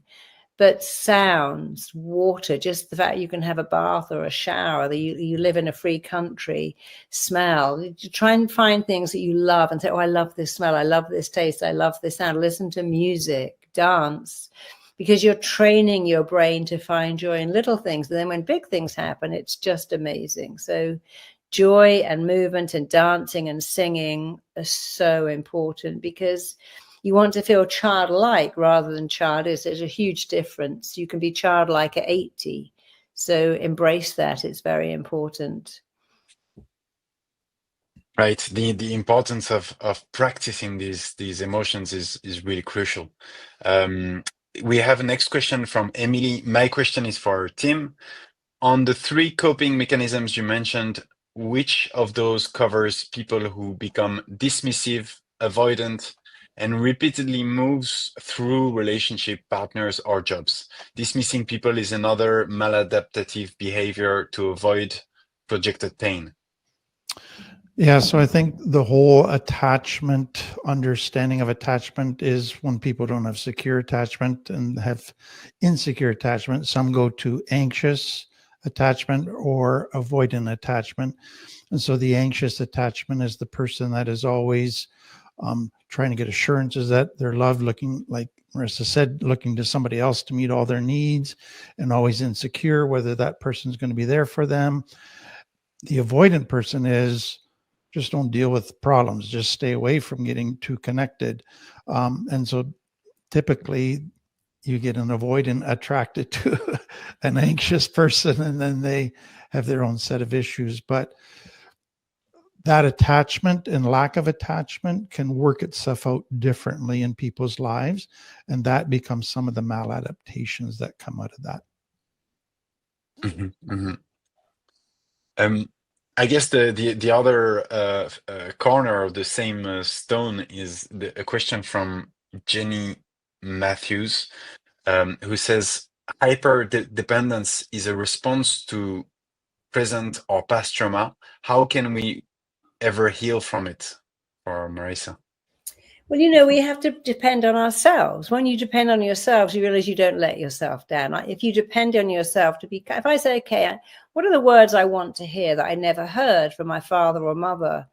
Could I start saying them to myself? I'm worthy of love. I'm worthy of attention. I deserve people. I'm worthy of people spending time with. Then I can depend on myself. And that is what parenting yourself is. You depend on yourself. Just as you depend on yourself to give yourself good food and drink enough water, we must depend on ourselves to nourish ourselves, not just with food or water, but with words. They're healing balm for the soul. So you can, hyper-dependence means I don't depend on anyone, but I'm also not independent. I need other people to do it. Independence means, okay, I've got it. I can do this myself. Of course, nobody wants to live alone. As humans, we are wired for connection. But when you can depend on yourself, you are more likely to find connection, because neediness is not very attractive and confidence is very, very, when you can say, I've got this, I can do it. Yes, my partner's away for a week or they're working nights, I'm working days, but I'm okay. I can look after myself. I can find nourishment, both physically and emotionally. A lot of people say to me, I'm disconnected. I go, what are you doing about it? What do you mean? Well, disconnection is a choice. I used to have a magazine. I was in what you call an advice column. People write and go, I'm disconnected. What are you doing? Nothing. What have you tried walking people's dogs, volunteering? Oh, no, not doing any of that. Well, that's then you're choosing disconnection. You could choose. In fact, one of my clients told me, she said, I listened to you. I got a job at an animal shelter 2 nights a week. I found a guy there. I've been married for 5 years. I've never been happier. Who would have thought feeding baby robins and rescuing hedgehogs would make the love of my life? But she had to choose connection, and she loved animals, and she was brokenhearted when her relationship ended. And she gave something that gave her joy. And in that joy, she found a guy who thought, oh, I love her. Look at her. She's amazing. And they are so happy. They're like meant to be together. But dependence, again, is I depend on you to make me better. Well, you can't even say, hey, doctor, here I am, fix me. Doctors don't fix you. They fix you. You have to fix yourself. You can't give agency to other people. Depend on yourself. It makes you attractive. Confidence is attractive. It also makes you feel safe, because you go, okay, I can be alone for the weekend. It's okay. My husband had to go away for 10 days. I thought, what am I going to do? I ended up having the best time. I had such fun. I didn't plan it. I thought it's going to be so quiet here, but it was fantastic. But you have to depend on you. We can't, if give other people the job of making us feel good, then we're always needy. And we can do it ourselves. We need people, of course, but find a way of connecting. Talk to people. I talk to everybody everywhere I go. I say, oh, I love your dog. What a cute dog. We moved to America. I met so many people. We moved to Dubai, but I see people like, oh, I love your dog. Can I stroke it? Where did you get at the airport? I say, oh, your charge is so cute. I was on the plane today talking to this couple. They had this sweetest little baby. But it is a choice to say to someone, oh, you look nice, or what a lovely dog, or gosh, you're these flowers in your garden, did you grow them yourself? It's not hard. It's unfamiliar. So we have to choose to make what is unfamiliar familiar. And if you can choose to make connection familiar, to talk to people, to join some groups, to volunteer somewhere, you won't be alone. I had a client who said, one Christmas, she took sleeping pills and slept for 2 days because she was there. The following Christmas, she joined a shelter. She fed some, she was a hairdresser. She cut some homeless people's hair. She had the best Christmas ever. I didn't realize I had to step out of myself. Instead of looking for people to come to me, I went to them. I found a shelter, cutting people's hair. I had a fantastic time. But we can't, the cavalry isn't coming. We have to go out and do it ourselves. But we're all grown up. It's not as hard as it sounds. Find connection, choose connection, and choose to believe that you can do it, and your life will get a lot better. Mm-hmm. All right, let's. I'll just answer. I saw a question from Sophie. Is the Heal offer only available today? So no, it's going to be available during the healing days. But just one thing is that, as I mentioned before, there's 500 spots, just because we've really carefully selected the coaches that will be working with you. So we want to make sure that everyone gets the right quality. So there's only going to be 500 spots, but the good thing is that you have the risk-free guarantee, where if you are not happy at some point with the content and you've watched the masterclass, you've done the exercises, you can get a refund. So next question is for Tim from Dylan Cook. If I can list a long list of traumas, how do I order them from being most important to deal with to least important to deal with? That's a good question. I think for some people, to start with ones that are the biggest ones is too difficult. And so to start with something smaller, they kind of build a agency and tolerance that titrates them into kind of being able to handle more and more. So that works for some. Others, it's like, if I don't deal with this big one, I'm never going to get to square one. So I got to start with a lot of support and help to really get through it. So I think it really depends on the person. I wouldn't spend too much time trying to analyze and making sure you kind of get this perfect plan in place. Just start with what feels comfortable today, and then gradually you're just going to keep adding more and more to this recovery plan. Mm-hmm. Mm-hmm. We have a question from Mayra Zafar, which is how to make a child feel seen, loved, and validated, and how to know that they feel that way. There's a lot of question on parenting. The most important thing as a parent is be present with your kid. I wish I'd known that when I was a parent. I didn't. I found out later, but be present. Put the phone down, switch your phone off, get off the computer. All they want to do is like make cookies in the kitchen, play in the garden, but be present. That is your job. When you walk, it's like when you walk into the office, you're pretty go to work. I've got to be present, but go home and be present. the best thing to do for kids is be present. If you can do that, just think, okay, I haven't seen them. Can I just be present for a couple of hours? Can we watch TV together without me looking at my phone, checking my iPad? Can I just be in the moment, whatever we're doing? You know, I took my kid to Disneyland once, but she said the best memory she ever had is when we just played Ready, Steady, Cook in the kitchen and we played this game. And she always remembers the simple things. I remember making jam with my grandmother. It was a highlight of my year because she was so present. We did it together. Secondly, apologize to your kids a lot. Darling, today mummy wasn't present. Today mummy lost it. My dad said, Mummy, have you got your period? I said, she goes, I knew it. I'd apologize. I'm sorry, mummy's got her period. She's a bit cranky. And I'd always apologize to her. And thirdly, praise them a lot. You know, you're so kind to your grandparents. You're so sweet with a guinea pig. You're so nice at helping mummy. So be present, praise them a lot, and apologize. It makes them feel so good, because if you don't apologize, kid, the not enoughness comes from my mum doesn't love me. She's always shouting. When you go, darling, mum's had a very bad day. Her boss was cranky. It's not, they don't join the I'm not enough club. When you tell them, I was having my period, I forgot to have lunch, I was a bit rushed. You know, and I said, when a parent doesn't appear to love their kid, the kid stops loving themselves. If you apologize and tell them, Daddy lost it today, I'm so sorry, didn't deserve that. They don't turn it in on them. They go, oh, Daddy lost it. He had a bad day. They understand that. One of my little girls, he said, you know, my daddy's in jail. He made some bad decisions, but he still loves me, because the mother was smart enough to say, Daddy's gone to jail, made bad, but he loves you so much. I wish he hadn't made those. And that's owning it, not putting it on the kid. So own your stuff. It doesn't make you weak. It makes you strong, and it makes your kids strong, because, you know, they have bad days too.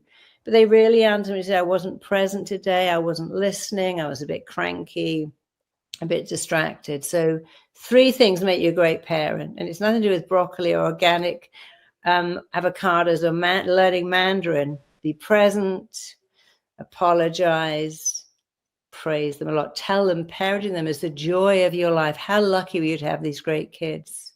They love that. They remember, you know, my daughter once said to me, Mummy, can you draw a picture of the best day of your life? And I drew me in bed in hospital with her.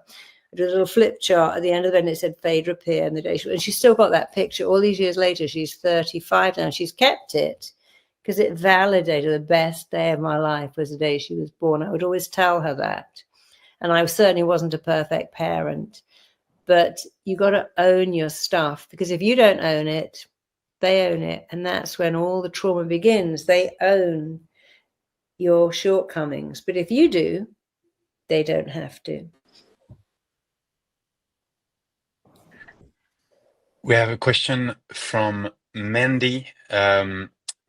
For Tim, I have a question. So I have no conscious memories of my early childhood. I've come to understand through external evidence that I was sexually abused over several years. Do you believe it's necessary to bring those memories to the surface through trauma therapy, hypnosis, in order to truly address core wounds and heal? No, I don't think it's necessary. I think what's important to, like, there used to be a lot of thinking that you had to go back to the memory and relive it and kind of reprocess that memory. And I think we've come to realize, no, you may never get that memory, but you can begin to understand all the issues that came out of that memory and how it affected you. You can look at all the evidence and go, yeah, I must have been sexually abused, but I don't remember it. But I can deal with the shame. I can deal with all of the betrayal and hurt and all of that stuff. So you can do tons of healing without the memory. Now, if the memory comes, so as that brain heals and memories might start to come back, you might get extra little insights that might be helpful, but don't base your, I can't start healing till I get a memory. That's the wrong way to go about it. You can start where you're at. And if the memory comes, fine. If it doesn't, that's fine as well. Right. I also saw another question for you, Tim, because it was on your part, from Bruce. Is there evidence to suggest that the bridge between the limbic system and the neocortex can be repaired and improved? Definitely. And I think it's so important to realize that much of healing trauma is actually there's a war in your brain. Your cortex has new tools. Your limbic brain keeps wanting, every time it's triggered, to go back to the old survival tools. It pulls you based on reasoning of emotions, not based on reasoning on the evidence. And so there's just constant battle between the two. But also when you're triggered, the limbic brain takes over. And so you have to kind of learn to regulate your emotions, and when they get dysregulated, to get yourself grounded again back to your cortex. Like Marisa said, that will feel very weird at first, very uncomfortable, even annoying to learn those tools because it's unfamiliar. It's familiar just to go with the limbic brain and to act out and to do all that stuff that you later regret. And so I tell clients all the time is that, 98% of the time you can live out of your cortex and be a wonderful parent, partner, all of those things. But when your fear of abandonment gets triggered, you can be like this different person comes out that's a monster. But it's in that 2% of the time when you're triggered, that's when you hurt the people you love the most. That's when you do the most damage. That's when you have your greatest regret. And so it's learning it's like the train is leaving the station when you get triggered. And how do you slow it down? Because it's leaving the station, and it's learning the tools in that very difficult time to ground that limbic brain, to regulate it, get yourself back into your cortex and acting. Some of the toughest tools to learn, but they're learnable. And once you do, the growth that can happen is fantastic. We're just going to take a couple more questions. We really tried to answer as many, but sorry for maybe some people who didn't get their answers answered. But just a couple more. So one from Marisa, from Renate Steinmetz. How do you know who is safe to be authentic with? Well, you've got to trust your gut. People show you who they are. Don't rush into relationships too quickly. Get to know people. What are their relations like with their family? Do they have good family relations? What are they like with other people? If they're rude to people, then people show you who they are very quickly, but take it slow. If you meet someone, meet them in a social place, meet them again, and then meet their friends. Find out who they are. People show you who they are very quickly most of the time. And often we just think, oh, wait, I'm just going to ignore that.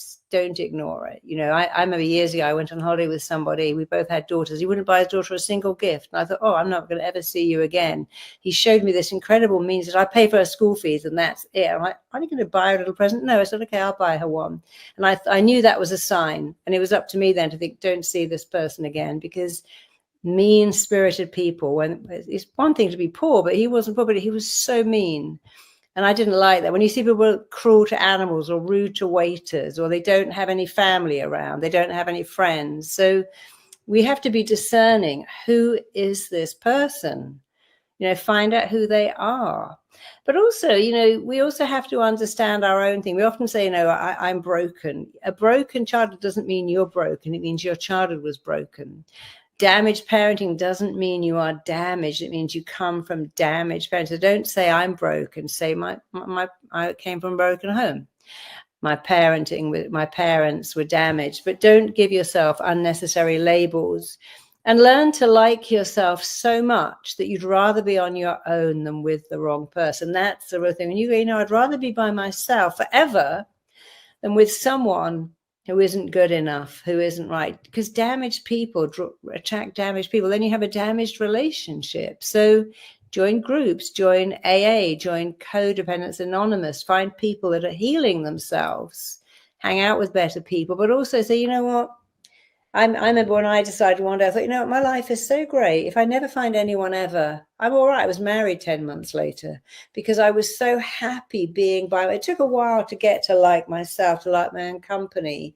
And when I got to that place, I met somebody and we had a connection. But you can't really come out of a relationship when you're so needy and go, I need someone. I can't be alone. I can't be by myself. You know, what's wrong with being with you? You're a great person. Alone means being alone with you. So you got to get to that place of saying, you know, I can watch TV, I can read a book, I can go for a walk, I can do stuff. That's when you're ready to find someone. Don't go at it from I'm so empty, I'm looking for my other half, because you're not half, you're whole. You don't need someone to complete you, and you don't need your other half because you're not half, you're already whole. Have a relationship with you first. Give yourself love. We spend so long trying to make some person love us. If we just put that time into loving ourselves, and nothing has to be changed, injected in, snipped off, nothing has to be done. When you fall in love with yourself, it's such a great place to be. And then other people love you too. They go, wow, you're so great. I love being around you. So put your energy into loving you, parent yourself, love yourself, have a relationship with you. And then you'll make much better. And you'll go, oh no, I don't date those kind of people. I'm not interested in addicts or people that are going to spend my money or not turn up. If somebody says, I'll email you, but they never want to see me, I'm not going to be with somebody like that, because then you have a better sense of what you're worth. And you're worth love, and you're worth somebody committing to you and you committing to them. But you got to be alone with yourself first.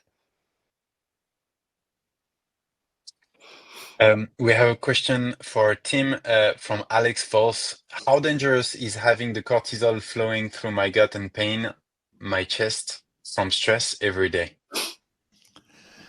Well, Gabor's written a whole book on that, and it's what they've basically found is cortisol.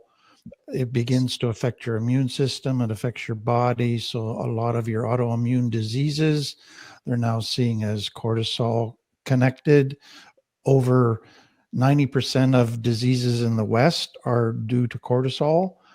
So diabetes, heart, even cancers there's connections to cortisol. And so it's really realizing that, again, cortisol was designed to be a very short blast to get you fight or flight into safety. When it's there ongoing, it just begins to take its toll on the whole body and immune system and brain in very negative ways. Right. We'll take one last question for Marisa, and then we'll close for today. It's from Diana, who says, how do you know if you are healing correctly? Because you start to feel better. You know, we change in three ways. There's instant change. You go, wow, I feel different. But then there's also cumulative, bit by bit. And then there's retroactive, wake up and think, oh, I don't feel that panic in my body that I'm alone in the house anymore. Or, oh, I don't have that stress anymore. So there is a lag time between doing the work and feeling better. So remember, you can change instantly, cumulatively, or retroactively. But you just start to feel calm. You start to live in a place of gratitude, and you start to like yourself. And until you like yourself, nothing else matters. So that's where we're going to think, yeah, I'm a good person. I can let people praise me. I'm a nice person. I do good things in the world. So give it time. Don't expect to change immediately if you're a retroactive or a cumulative changer. But, you know, you get the chance to change twice every day of your life. Change a thought, change a belief. It changes how you behave. People say, how long does change take? Well, it can take 21 days. It can take 21 seconds. But if you start to say, I'm enough, that's one of the most important changes you can make. Say it, state it, affirm it.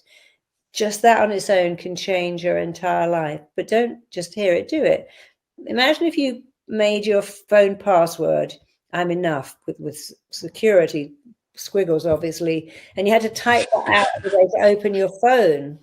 How much better would you feel? So write it on your fridge, write it on your underwear. I have these bracelets that say it, write it all over your house and put it into your password. So you got to type it out or say it every day.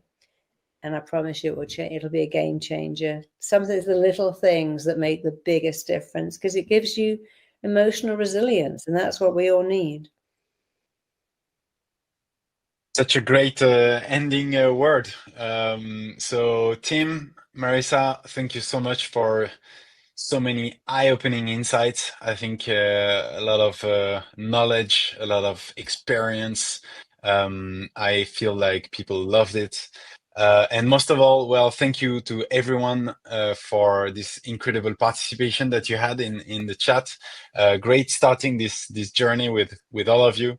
And also thank you to all the people who are already joining the Heal Masterclass.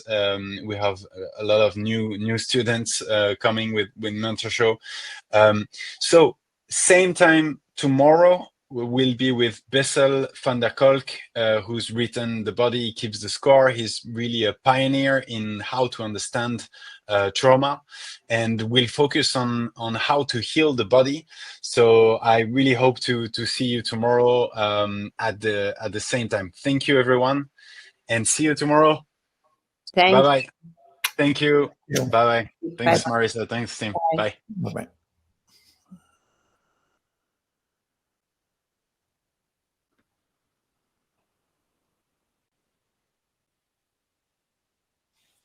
You can both leave the room here. There you go.